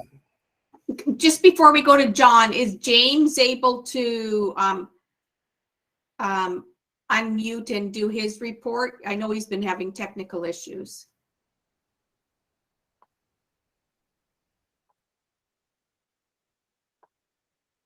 Then we'll move on to John. Yeah. We'll try and touch base with James when John finishes his presentation. So motion number 3, the financial statements for the period ending October 31st, 2021, along with the auditor's report as circulation be approved. This is a motion. Moved by John? I will, yeah, John. John Fenton moving it. Need a seconder? Mike Skelton. Mike Skelton, thank you. Mike, what club are you? Menorah. Menorah, thank you. Are there any questions of the financial statement?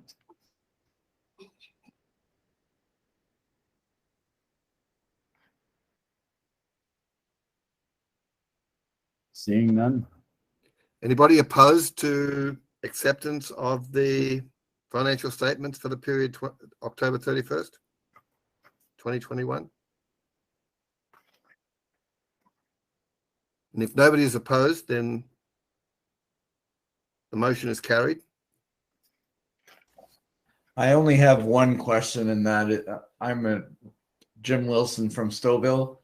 I only see the income statement. I don't see a balance sheet. I don't see an auditor's report. So do we have a full report somewhere?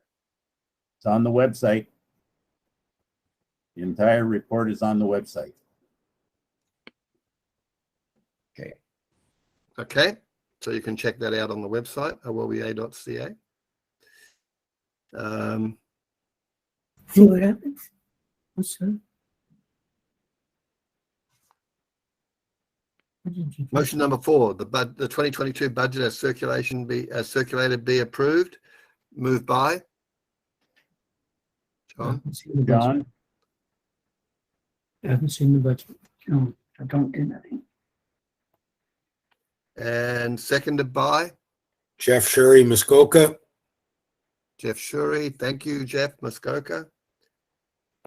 Any questions of John regarding the budget? See, there was a question that came up there on why we pay membership or HST on membership fees. Government requires us to. Yeah, we don't have much choice. We'd rather not, but we do have to. Anybody opposed to the acceptance of the budget for 2022? And there being no opposition, the motion is carried. Motion number 5, to approve the appointment of Mallet Professional Corporation licensed professional accountants as the OLBA auditor. Moved by John Fenton. Seconded by Joyce McClendon, Pickering. Joyce, thank you, Pickering. Anybody opposed to this appointment of Mallet? There being no opposition, then the motion to approve the appointment of Mallet Professional Corporation licensed professional accountants as auditor is carried. Next item on the agenda is a report by Ralph Ellis on grants. So Ralph, over to you. Very good. So let's first start with how we did. In the first 4 months of this year, basically to the end of April, with the last round of trillium grants, we were sitting at just under $1.3 million in grants. This, of course, is a new high for us. In previous years, just for comparison, in 2016, we had $235,000 in grants. In 2019, we went as high as 900,000, and now with 8 months still to go, 1 second here. Now with 8 months still to go, we're at 1.3 million, and I'd fully expect us to easily hit 1.5 million before the end of the year. In terms of the individual grants, In New Horizons, we had our best year ever. We had 27 clubs approved when the previous high was 25. Our success rate was 77%, which is a high also. And this happened in spite of a difficult 3-week window to apply at the end of December and a really horrible online application system, which is a headache for many of us. Where the big dollar changes came, because New Horizons ended up finishing around 700,000, but where the big dollar change came from us was in Trillium. Normally in previous years, we're looking at maybe 2 to 3 clubs getting Trillium grants a year. And this year we're looking at about 10. And so that's really a big difference for us because these are the bigger money grants. Trillium grants and the Transfer Payment Ontario grants, they are typically speaking anywhere from 10,000 to usually 150,000, but there were some as large as 450,000 this year. And so to access this, you have to be incorporated and you have to produce a financial statement that actually has a balance sheet, not just an income statement. So this is very, very important to us to have our clubs, again, more of our clubs incorporate, more of our clubs apply for this. It's a more difficult grant to get, but it's curious that actually as more clubs have applied, our success rate has actually gone up. With all of these, you're looking at grant money in 2022 being almost double what we expect to take clubs take in membership fees. And I don't mean Olba membership affiliation fees. I mean total membership fees across Ontario. So grant money across Ontario is now double the source of income that membership fees are. So that's a huge difference for us. There are 2 missed opportunities that we've had in our grants so far this year. One is the Canada Summer Jobs Program. We have only had maybe about 3 or 4 clubs apply for the Canada Summer Jobs Program, where you can actually hire not necessarily a student, but just hire someone for the summer for your club.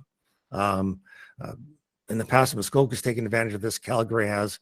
James Gardens just did this year.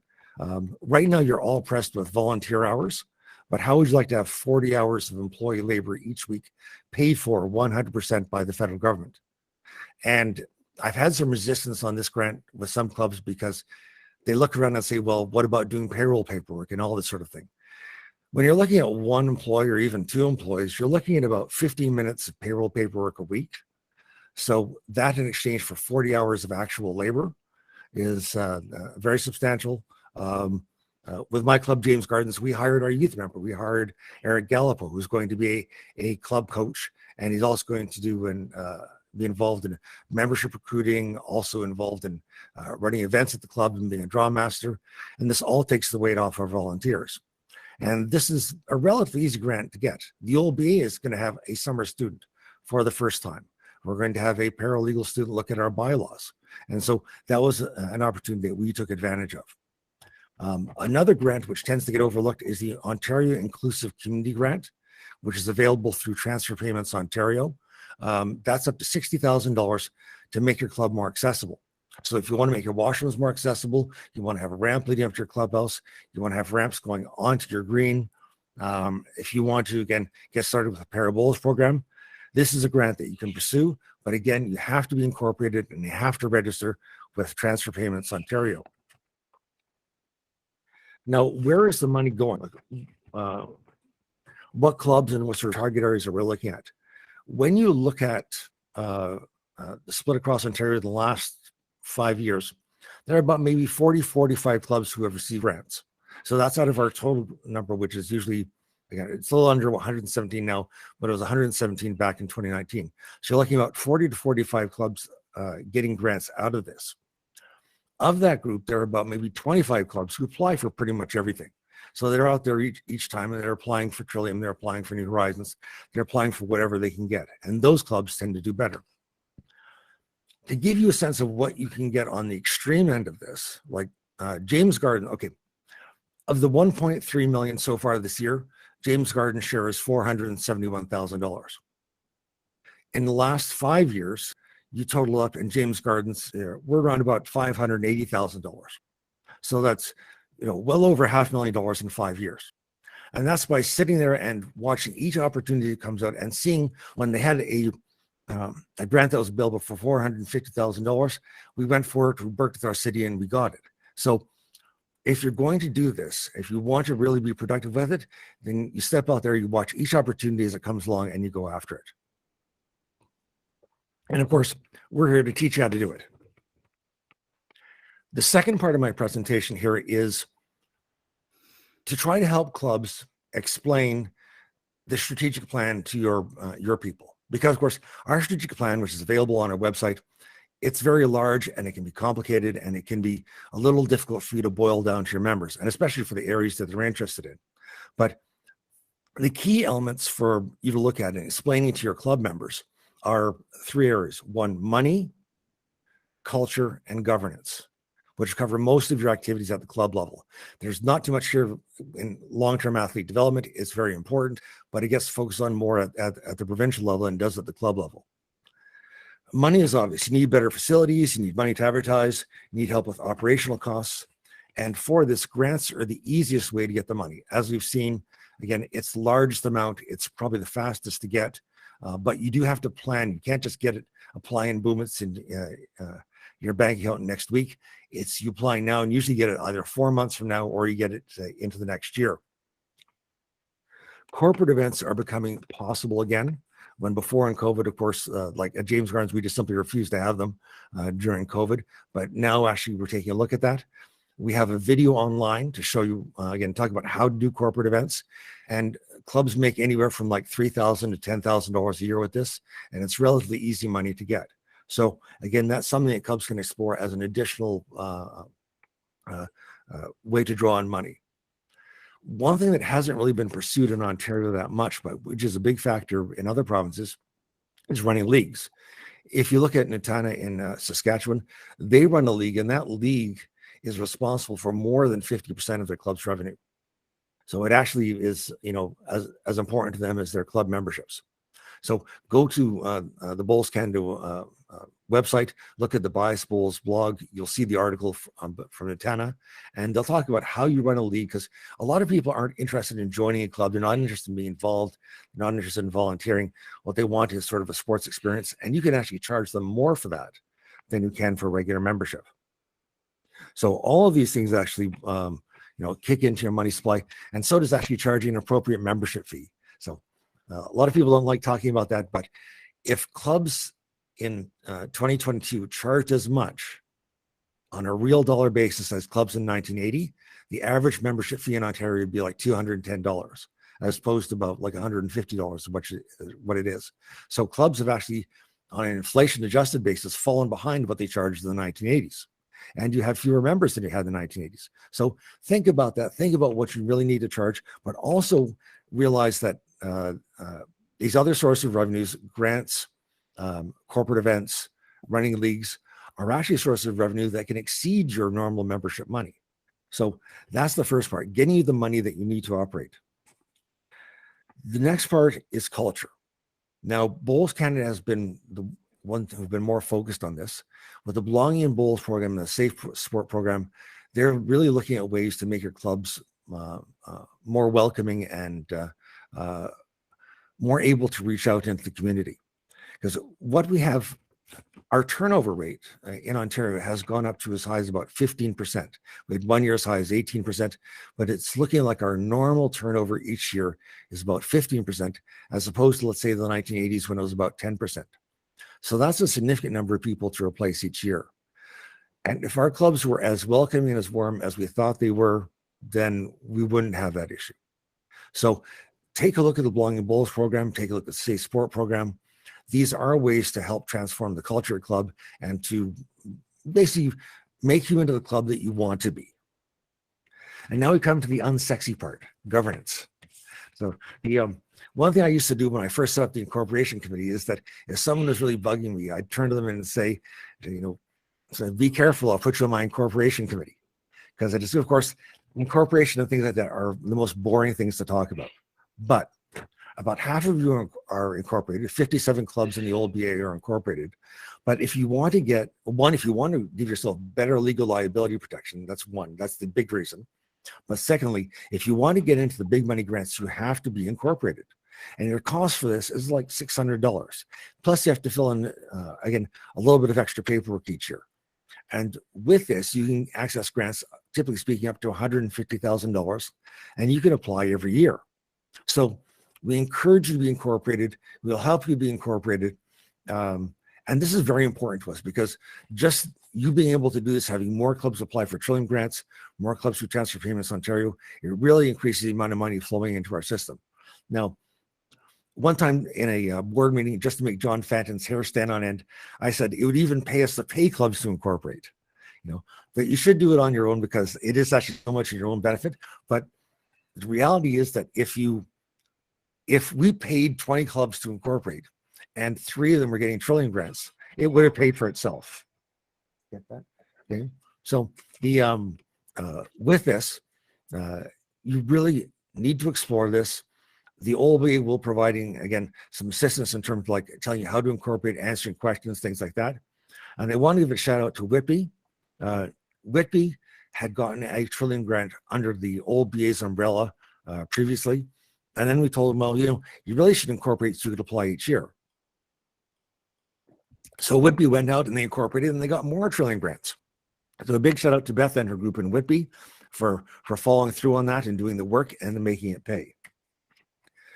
Other parts of governance, again, you're looking at how to run your club better. You've seen the presentation by Bowls Canada about Club in a Box, about having other material out there. The Olba, of course, is working on materials to try and help you run your club better.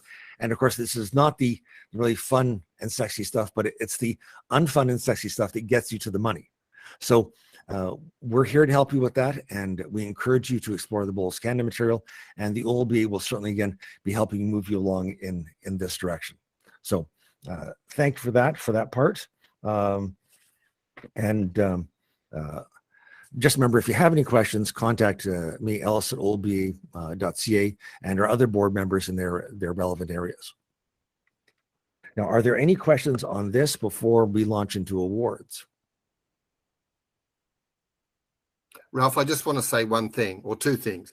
If you don't apply, you won't get any money. We also know those clubs that are applying for grants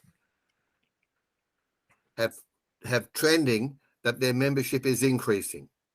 I'm generalizing. Those clubs that are not applying for grants, the trend line is that their membership is decreasing. That's the trend lines for those two categories of clubs. So get engaged. As Ralph said, you can get information from Ralph about how to apply for a grant, whether it's New Horizons or Trillium. And as far as registration of your club, contact Gary Oswald at olba.ca, and Gary will help you through that process. Okay, so let's go to awards. Yes, now to the fun part of the presentation.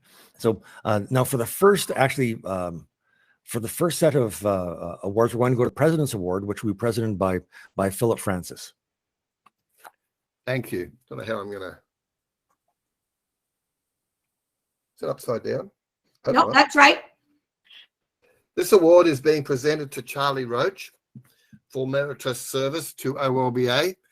Those clubs that have been in touch with Charlie know that he is very willing to come and visit, no matter where you are in Ontario, give you all the sage advice that you need for maintaining your greens.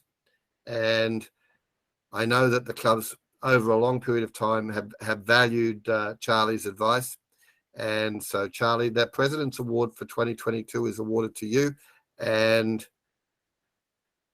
what more can I say? You've run out of time on the board, so you're resigning this year. I know that you've said that you'll stay as a committee Greens chair, and OLBA board members just want to thank you and appreciate all that you've done. Thank you. Thanks, Ralph. Philip, I'm sorry. It's been a good run. I really enjoyed my time on the board, but I was just looking a minute ago, and I have served under 6th president. So you know how long I've been on the board. So I'm sure some of you are getting tired of me. So but I'd like to thank the board directors for sort of accommodating whatever I wanted to do on the green. That you give me free reign, and I really appreciate that. It's been a big change since, I would say, probably the early 2000 when I went on the board. And one of the reasons it's not that I don't like doing the work. I love doing what I'm doing. It's just I'm not computer literate, you know. And if I want to type something, I only got 2 fingers. And it's tougher and tougher for old people to get with all the new technology and everything. I'm doing the best I can, but I figure some younger people should be able to take over. And I've been trying to teach people. I don't want to take all this knowledge I had in the last 30 years that I've been doing green. I would like for it to still be helpful in the future. That's why I got involved with Guelph University and one way. But I would like a young person in Ontario do some more or less like take over, and I would work with them as much as you want or as little as you want to try to get this greenskeeping learning. I think it's a must, because I keep telling all the greenskeeper, you're the most important part of your club. If you haven't got a green, you don't have a bowling club. You might have a euchre club or a bridge club, but you will not have bowling club because you'll have no greens. So that is the most important part of the lawn bowling as far as I'm concerned. And I will continue doing what I can to help as long as I'm around. So thank you very much. I really appreciate the honor. Thank you. Charlie. Thank you very much, Charlie. Very good. So now we're going to move on to the Bill Becker Volunteer of the Year Award. And the recipient for 2021 is Judy Slanky from Kingston. Judy has done many, many things to help lawn bowling both in Kingston and in District 15. She's been involved in coaching, greenskeeping, applying for grants, administering her district, and mentoring others in her district. She's been a driving force behind lawn bowls in Eastern Ontario. My first idea for doing a presentation here was to say Judy has done everything except, and then of course we couldn't find anything after the except. So Judy's done it all. Judy's done everything.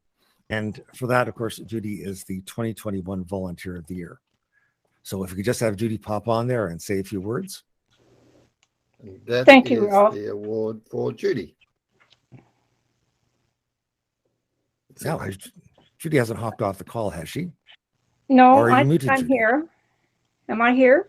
Can you hear I me? think she's on, but she may be on the phone. So I think that's *6 to unmute herself, if I'm correct. No, it shows that I'm on. I can hear it, Judy. Can you hear me? Judy, we Yes. gotcha. You're You can good. hear me? It's good? Yeah. Okay, thank you. I have. Okay, I thought I'd seen Sure Judy that- earlier under the Kingston banner under this, but again, thank you again, Judy. Your work is appreciated, and you are certainly a real contributor for your club and for your district. I'll move on briefly to the Ontario Volunteer Service. Ralph, Judy is actually with us. Okay, good. If Judy could hop on now, that'd be great. Thank you. Judy, are you muted? No, it shows that I'm on. Can you hear me? Okay, we're not hearing anything. Oh. Okay. Yes, we're hearing Judy. hear Everybody her just fine. is hearing her. Yes, Ralph, we can hear Oh. her. Oh, odd. Okay, go ahead. Okay. Thanks. I've written up a speech here, but Ralph's already taken some of it away from me. So I must admit that when Ralph sent me the email that said that I had been given this award, and then his email said, accept. And the accept was mowing the greens. And I came back at him and I said, yes, Ralph, I have mowed the greens. So that is part of what I do. I'm really humbled by this award. I have volunteered for many organizations over the years. Ralph, I can't hear her either, so. Okay, I'll keep it really short. I've volunteered for many organizations, and enjoyed every minute of my volunteer work. And I want to thank personally every person who has ever volunteered in a lawn bowling club. Yeah, it's interesting. Some people can hear her and some can't. Just let me know when she's finished for those that can hear her, please. And I particularly want to thank members of the Kingston Lawn Bowling Club who have helped me out on many occasions.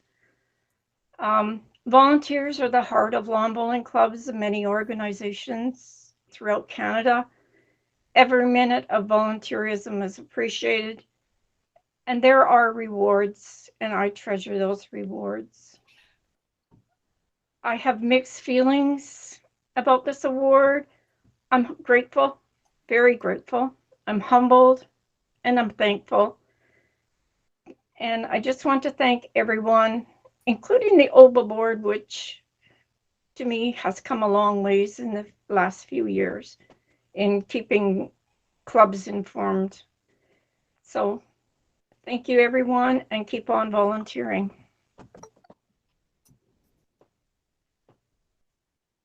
Very good. Thank you, Judy. Great. Okay. So moving right along. Yes. Then so next up is the Ontario Volunteer Service Awards. Now, the Ontario Volunteer Service Awards, any organization in Ontario can nominate 6 people a year. The Olba has nominating people in 2021 and 2022. Just a reminder that all of your individual clubs can use the Ontario Volunteer Service Awards to honor your local volunteers and your local people. So certainly feel free to explore that, and we're happy to direct you to the appropriate links. We did it for both 2021 and 2022, so I'm going to mention briefly the names that we have. For 2021, we had Ron Charles, Cheryl Ann Milligan, Judy Slanke, Gord Twilliger, and Carl Thiel. And for 2022, we had Ellen Steffen, Beth Paddock, Jim Roth, Dave Allen, Sally Mills, and Lorraine McLean. So congratulations to all of those people. Again, and your work has been appreciated and noticed. I wish we could do more than 6 people a year, but this is the limitation from the government. And we are very happy to use this mechanism to honor our volunteers. This is the first year that honoring volunteers has been part of the Olba strategic plan. And we really think it's a very important part of our organization and also of your local clubs. So let your people know. And remember, the absolute worst thing in the world is a posthumous award. Let people know how important they are while they're still around. And so again, take a look at honoring your volunteers and certainly follow up with that. And we're happy to help you with that. Thank you. Thanks very much, Ralph. Job well done. We'll move to championships. Steve Shutnick, you there, Steve?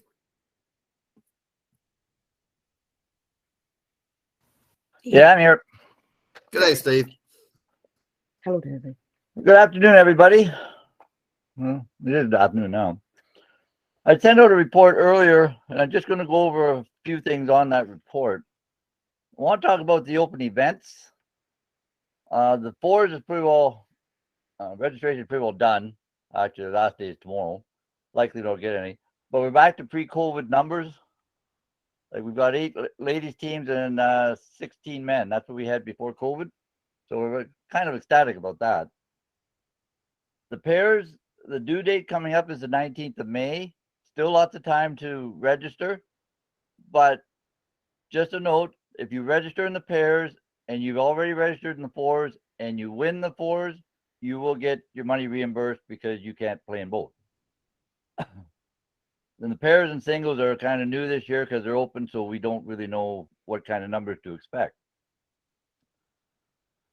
Novices. I've had a number of questions on novices. 2020 and 2021 years do not count towards novice eligibility. The novice events that we have coming up, the novice singles, there is a club qualifier. It's a good thing to encourage all or as many novices to come out as you can. The more novices you have out, the more representation you will have at the district. Because for every 3 entered, you can send 1 to the district. So if you have 9, you can send 3. So that's why we encourage all the get your new bowlers, get your novices to come out, because it is a learning experience, it's a fun experience, relaxing experience.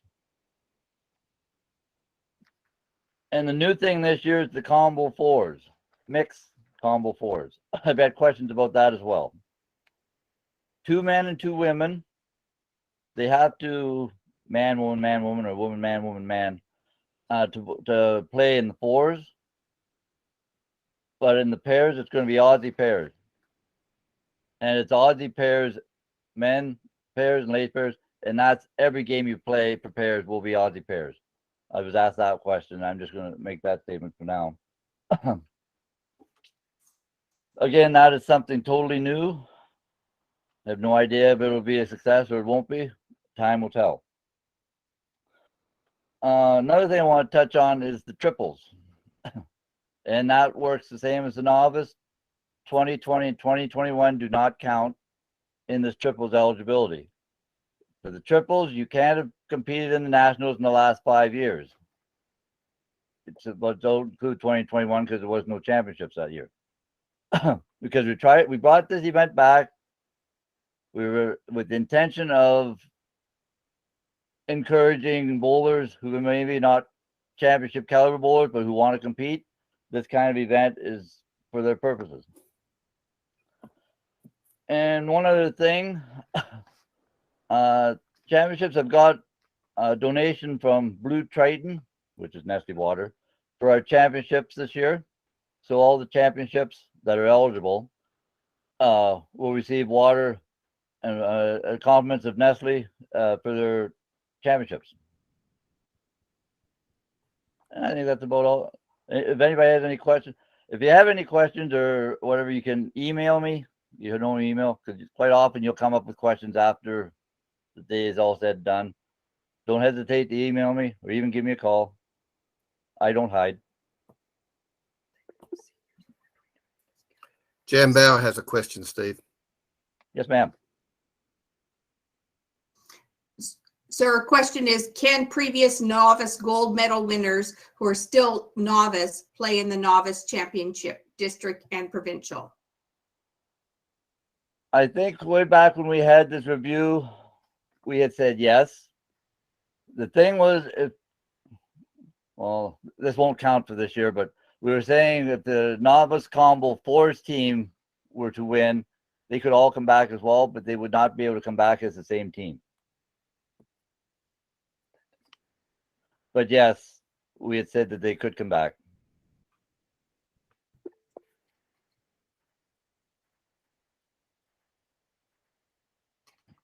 Jan has her hand up. Jan, I think you need to unmute. A previous gold medal winner of novice singles who's still a novice can come back and defend. We have stated as such that 3 years ago, we thought that would be good if the novice could come back.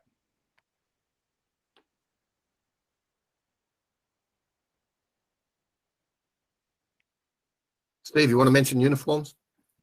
Oh, yes.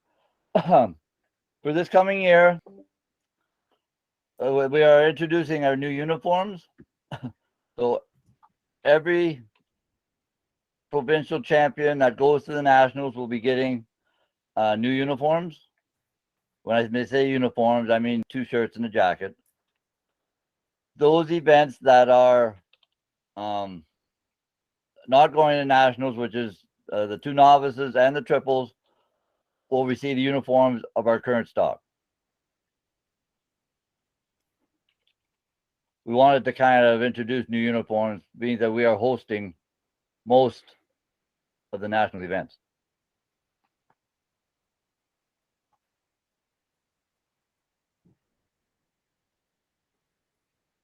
Anybody else? Maybe, Steve, you could just talk on your info to the district chairs and your handbook. Oh, yes. Championship committee has updated Draw Master Guidelines. We're not making the handbook, it's a guideline. It's online. It'll help you. The intention is to help you draw master tournaments. We tried to dumb it down as best we could. By reading it, if you still have questions, get a hold of me. But this should help you manage your own tournaments. And we've also updated the conditions of play, which is also online. And it's a good thing to read that, because when you come to the championships, you need to sign that you've read it and understood it.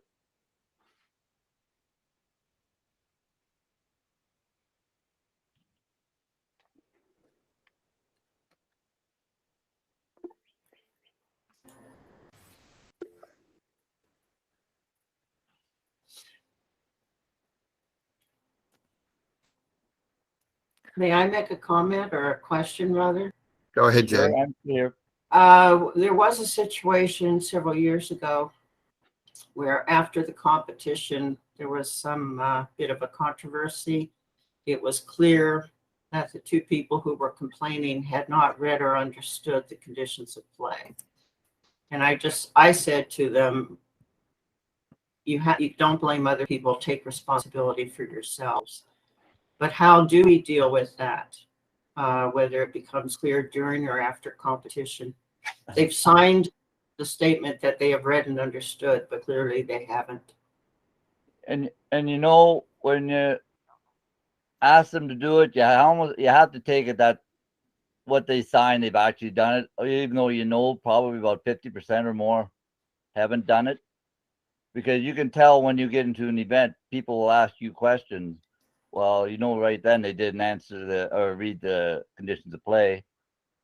But I don't know how you can really get around that unless you're going to stand there and read it before each event, and that gets kind of.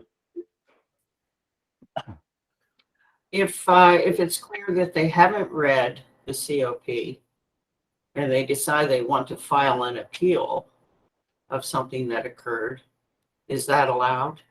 Well, they haven't. Probably what they're filing an appeal for is probably stated right there in the conditions of play. But because they indeed it was. It absolutely was. Yeah. Well, go ahead. No, I was just going to say, but I mean, they said, yes, we've read and understood, and clearly they hadn't. Yeah. Because as far as I'm concerned, they really don't have a leg to stand on. Okay. I believe I have a question from Lori. Hi, Lori Roth from the OLBA. Steve, when are the forums going to be on the website for the other events, and when they have to be in by? Like I know the fours and pairs are on there and singles. Right. When are the other ones going to be up? Well, the youth and the indoors should be up now, because we did that about a week ago. Oh, okay. Are those ones you mean? Yeah, and the novice. Then the novice will be up shortly. Okay, thank you. You're welcome.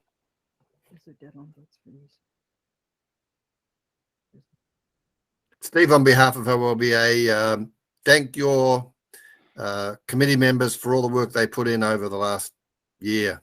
I know there's been a lot of effort put into just clarifying all of the conditions of play. So great job. Thanks. No problem.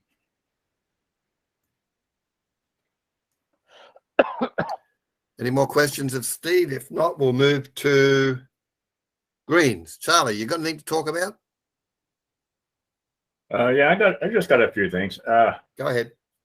Just want to thanks OLBA for setting up the seminar we had online, especially Ralph.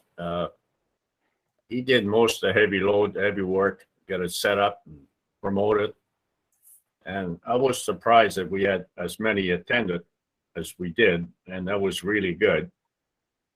And there was a lot of good questions. And I know there was a little bit of few glitch here and there, but that was the first time we ever tried that. And thanks to Ralph, it turned out pretty good, I think. but I'm prejudiced. So, and then the second thing we did was Ralph came over to Burlington and we put up about 6 small short videos, and that was trial and error also. Ralph, that was the first time that Ralph ever did a video like that, and it was the first time I ever did some instruction like that, and there was nothing written up. There was Ralph would set up the camera, and I would say, "Is it ready?" He says, "Yes." Then we went ahead, and also it turned out fairly good, and I'm sure it'll be helpful for somebody. And we got some plan to do some more. I'd like to do a seminar probably. Well, I'm going to be fairly busy in August with the Canadian, but in September, I'd like to do one about the benefit of closing your green for the winter and doing it properly. If it's possible, if Ralph gets some free time in September, we could do it. We could do it like we did, like a seminar, or we might be able to do some on the green, like visual. So I'd like to thank my committee, not my company, but OLBA Greens Committee, chaired by myself, and we got Larry McClellan from St. Mary's. He does the western part. And then we have Jan Bauer, Ted Pickles, and David Jeffrey from Ottawa. So if anybody needs any one of us to go see look at their green or try to help them, if you just let me know, and I'll send whoever is the closest. We don't, with the price of gas now, the mileage is getting to be a losing situation for us to travel. So let's say, for instance, District 16 and 15, David Jeffrey could look after you. 14, 15, 14, 13, Jan Bauer. I can do most of, around here, Toronto, Burlington. Ted Pickles can help around that area from District 13, I think. And Larry can do most of the West. So we try to spread the work and the cost around. So I'd like to thank all the committee for supporting me for the last so many years, and especially Ralph. You did a fantastic job, and thank you very much for helping the greenskeeper. That's all I have. Thank you very much, everybody. I appreciate all the help I get. Thank you. Thanks, Charlie. Long-term athlete development. Mary Lou, are you there? Mary Lou Richards?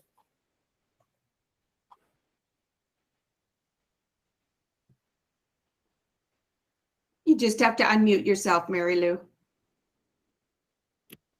Myself. Okay. There you go. Okay. So the new club coach now is offered as a blended course with Bowls Canada, and it composed of 2 3.5-hour sessions online and 1 6-hour session in person at a host club. Total hours for the training is 13 hours and 175 for Ontario. We've been working closely with Bowls Canada and Jake for the Part 1 online class. Like he mentioned, we've had 5 sessions and 134 all across Ontario from District 1 to District 16 have taken a course. Scheduled classes will be posted shortly, so I just finished all the report for the schedules and you should see it. But for now, it's June 7 and 14 for the evening sessions from 5:30 to 9 o'clock. And on July, it's July 7 and 14 from 5:30 to 9 o'clock also. Other schedules, if we see that more people want to take the classes, we can do or schedule more classes for a one-day session during the weekday.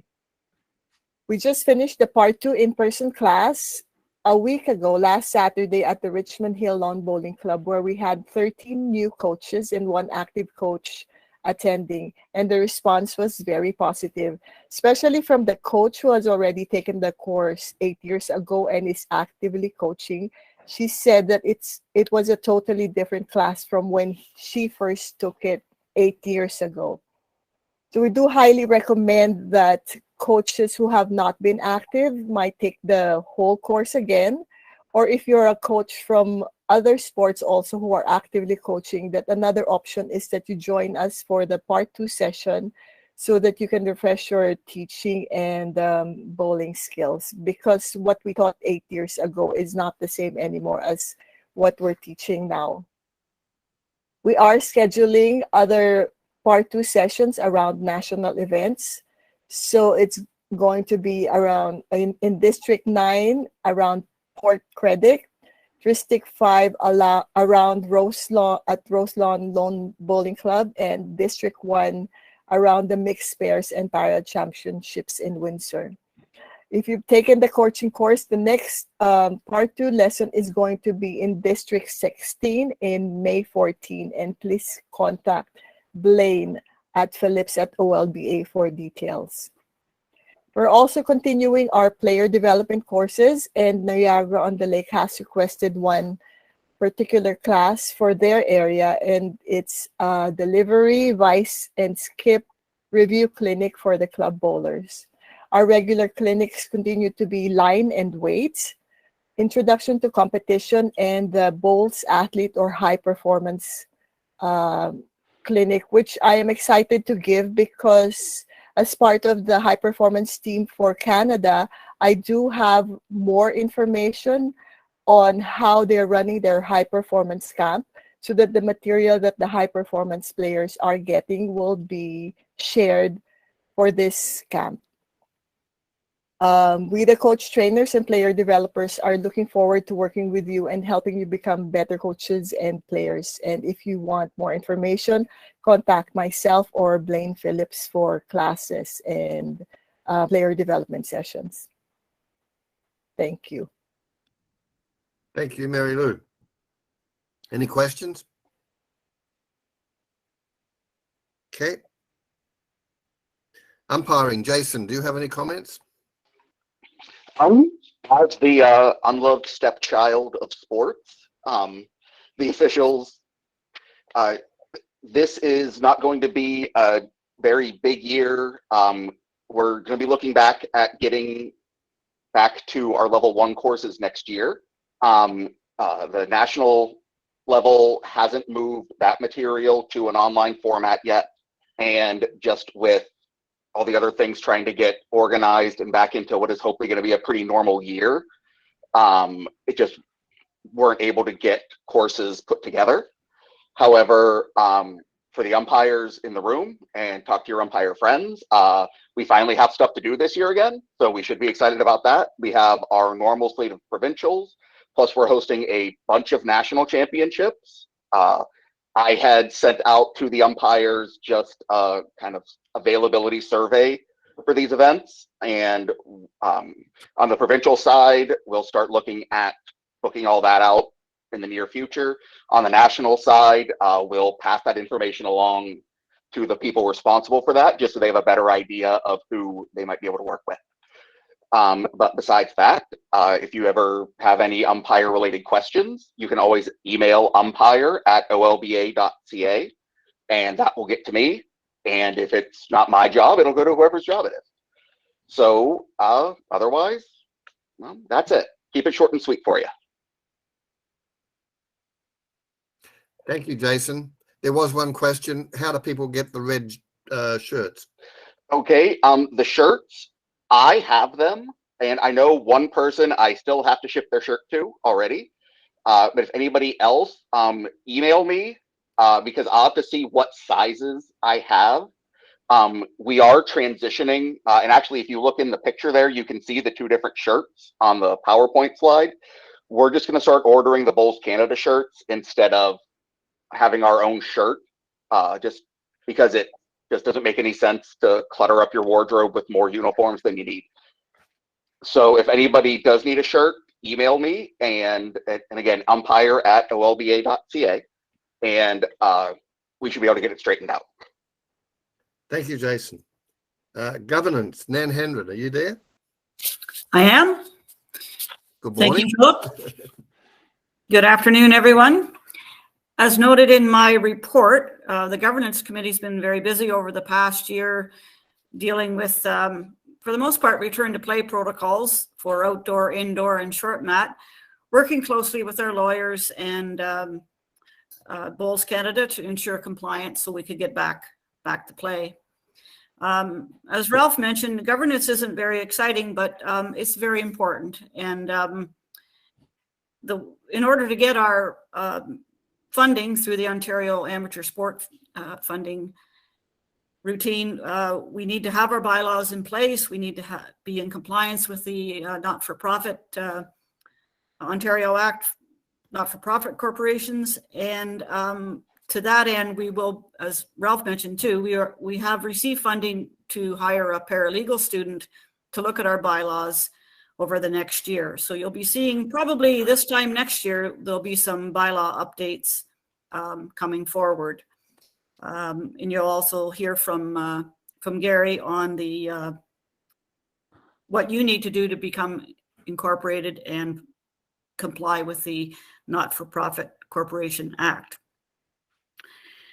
Last year, we did a full policy review, and you saw some updates to our policies last year, but we continue to do this on a regular basis because things do change, and we try to keep up to date and relevant. We did change our elections policy this year, the concussion policy, membership. There's a new co-op advertising policy that you may want to check out. And I draw your attention to the screening policy. We've changed the title of that to the police criminal records screening so that it's clear what it's about. And it's part and parcel of safe sport. And when we talk about safe sport, we don't mean people falling and getting injured on the green. We mean being welcome, not harassed, not discriminated against. And part of the safe sport is having background checks done on people who are in positions of authority and power where they may be dealing with vulnerable people such as young people. So the one change I wanted to mention on the screening policy, now the police criminal records, is we have a club policy noted in there, and the main change is if you have new executive committee members, you need to have their police records check done. But once you have received the original, subsequent reviews can be done by that person simply completing a declaration form to say that they have not had any criminal offenses. Also, you can keep that paperwork can be handed back to them, and you don't need to keep the check on file. Just note that you have received it. And the reimbursement from the OLBA to help pay for those records checks is still available. Are there any questions? I think the provincial government have announced that there will be no fee for the standard criminal record check done through the OPP, right? Is that correct? Yes, for the standard, if you need a vulnerable sector search done, I believe there's still a small fee. Correct. Thank you. Anything else? Questions? Mary Lou Richards putting up dates for her next seminars. Okay. Thanks, Nan. Thank you. All good.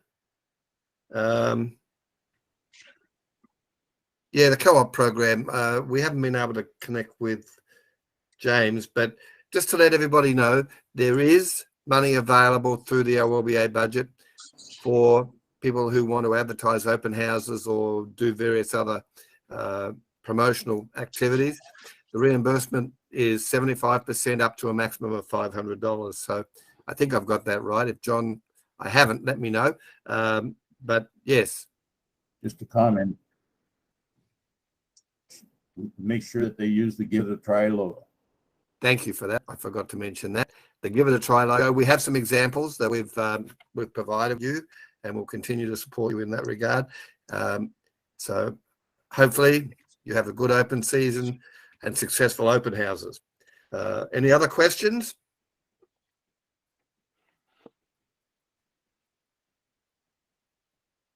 It's Karen. I didn't receive any advanced questions via email, which we did encourage people to do. Okay. There was one question popped up there, Nan, if you could answer that about when do we have to renew? Every 3 years. So you would do a declaration every 3 years to say, I have not had any police or records, any problems. If you're, as I mentioned, if someone is new, or say they've been, they become the treasurer, for example, then they would get a records check done. And then every 3 years, the declaration that they haven't had any offenses. That's for the vulnerable, right? The vulnerable check is every 3 years. For any of them, it's a declaration at the club level. You can declare every 3 years. Yeah. Now that doesn't preclude a president or a club asking for a police records check if they suspect there's been a problem, but you're dealing with that person every year, so you probably know if there's something going on. And the detailed policy is on the website. Yes, it is. Yeah. And it contains the club policy, which is what most of you would be interested in looking at. Question. And the co-op policy is also on the website. Yeah, and the declaration form is also there. It just says, I've not had any offenses, and you declare that you don't.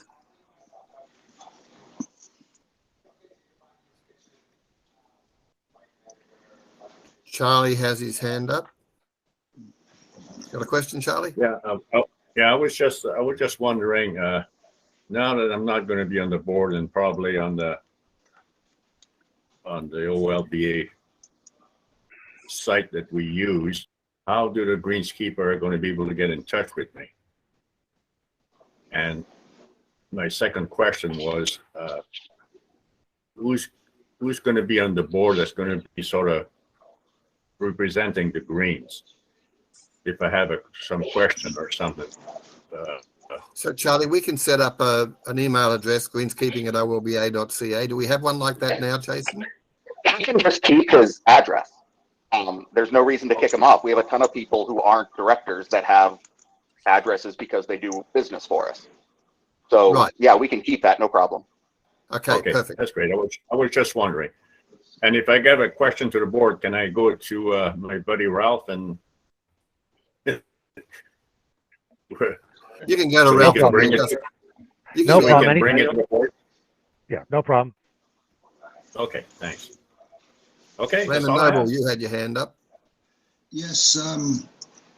Do we still have to have the members sign waivers this year for the COVID reasons for the last 2 years?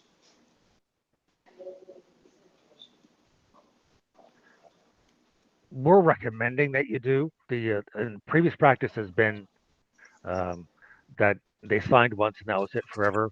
What the lawyers have told us is that because of the greater risk during COVID, they would like you to sign the waivers each year.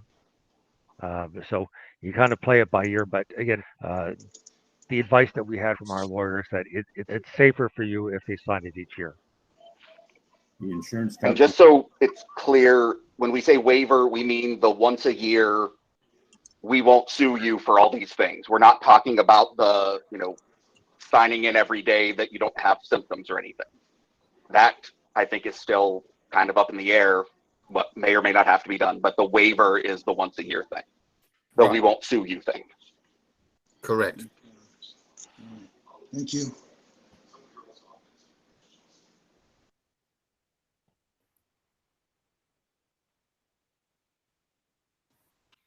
Philip, there's a question in the queue Philip, there's a question in the queue about vaccinations. Okay. I didn't see the question. It's from Dave Allen. He's asking, is there a problem requiring vaccinations for memberships and tournaments at the club, as long as not an OLBA playdown? Clubs are allowed to set their own. Provincial government said local organizations can set their own vaccination and mask policy, and that is certainly the case. Any local club can set that. The OLBA and Bowls Canada actually respect local club policies. There are different ways of handling this. I know what we said at James Gardens for the youth championships is that we're not going to have restrictions, but there is a possibility if things got bad that we might actually resume masking for our local people, but not required of the players. So it is kind of a play it by ear situation. But both BCB and the OLBA have said that if a club has a local restriction, that basically they would respect that local restriction. I think there was a related question, though, with regard to any clubs that are holding OLBA events, districts or provincials or nationals. If they have a vaccine rule in place, would that apply for that event as well? Yeah. Now, what I'd heard, this is not officially, but casually through BCB, was that they would respect a local vaccine mandate from the club. Now, I'm not the championship chair, and actually they have not sent me a sheet of paper saying this, but that's what they were saying to me in conversations with James Gardens as a host of the youth championships. So and again, what I've typically found the response has been is that some local clubs have said, well, we might have a restriction, but we're not going to impose it on the playdowns.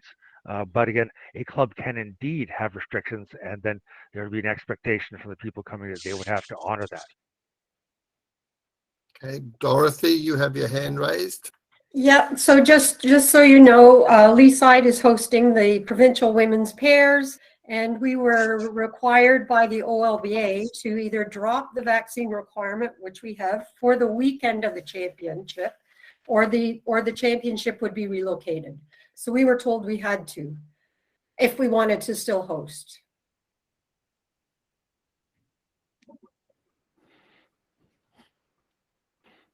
Is that a problem, Dorothy? No, we've done it, but I'm just saying that's what, I'm hearing conflicting information now. Yeah, I noticed I wasn't aware of Steve's communication on that because again, I'm not championships chair. This wasn't going through me. Okay, well that was his communication. So. Okay, thank you, Dorothy. Laurie, you have your hand raised. Yeah, just about that, Dorothy. The thing is, we have to know ahead of time. We can't have one venue that does have restrictions. It's not fair to the other players that there is no restriction. I can definitely understand your point, but if we had known ahead of time, we could have moved it somewhere else. And I know because of timeline, it was hard to do that as well. But it's wonderful that you have lifted it just for this event. And if your members aren't comfortable, I wouldn't blame them for not coming, to help. So, and if we need to know that, we can have more OLBA members helping out at that tournament. And we thank you for what you're doing. So what is the actual policy then? Because Ralph just said the opposite of that.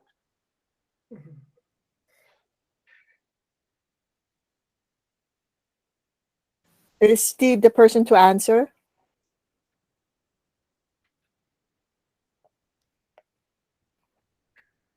Ralph? Yeah, because one thing as well is I don't want to answer for Steve on this. Like initially, this was a bit in flux at the start of the year. We were wondering what was going to happen with playdowns. And again, obviously his committee met and decided that they would have to talk to the host clubs regarding this in terms of having a consistent policy throughout.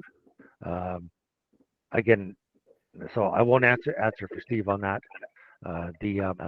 My previous conversations with Bowls Canada, again, that was communications between them and James Gardens. But again, they have not issued like an official statement from Bowls Canada. Okay. Cindy?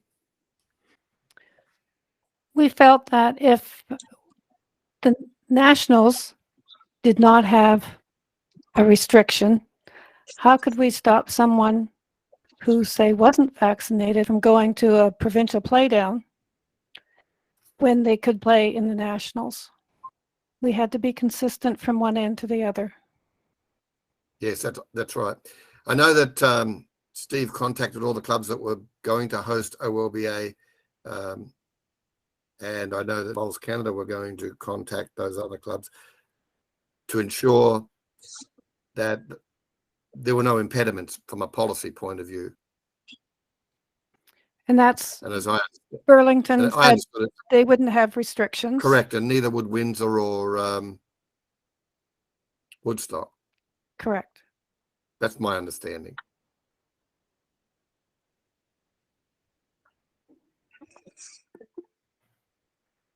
Linda Morrish has a hand raised. Question? You'll have to unmute, Linda.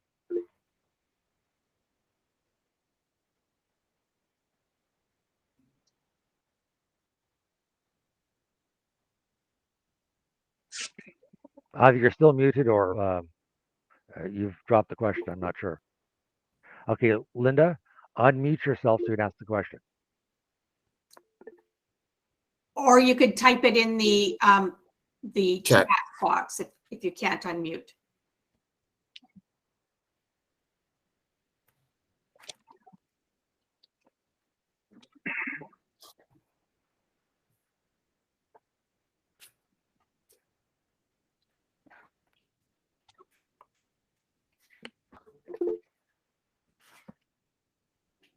Dorothea, you have your hand raised.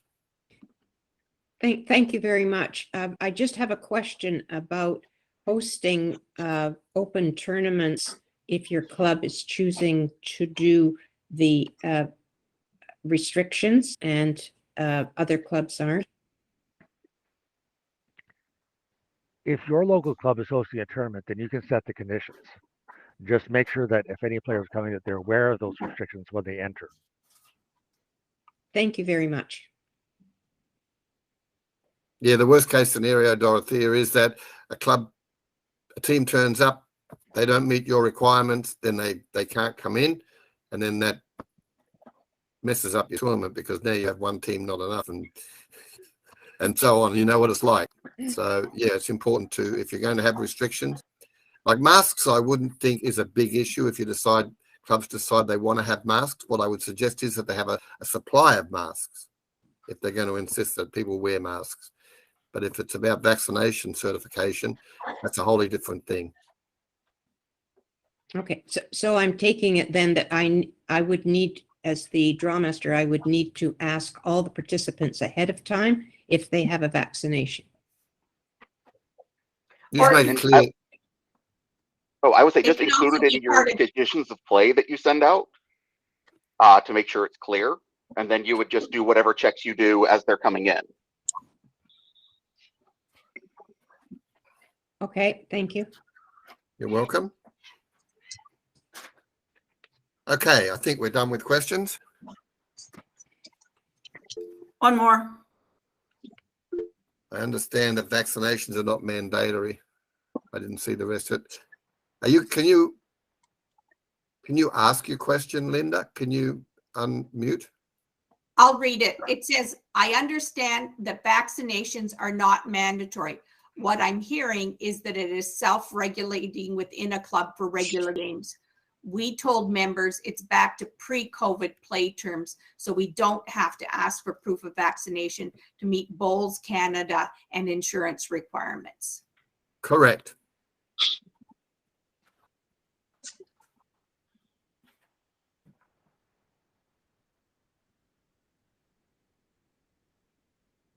Any other questions, comments?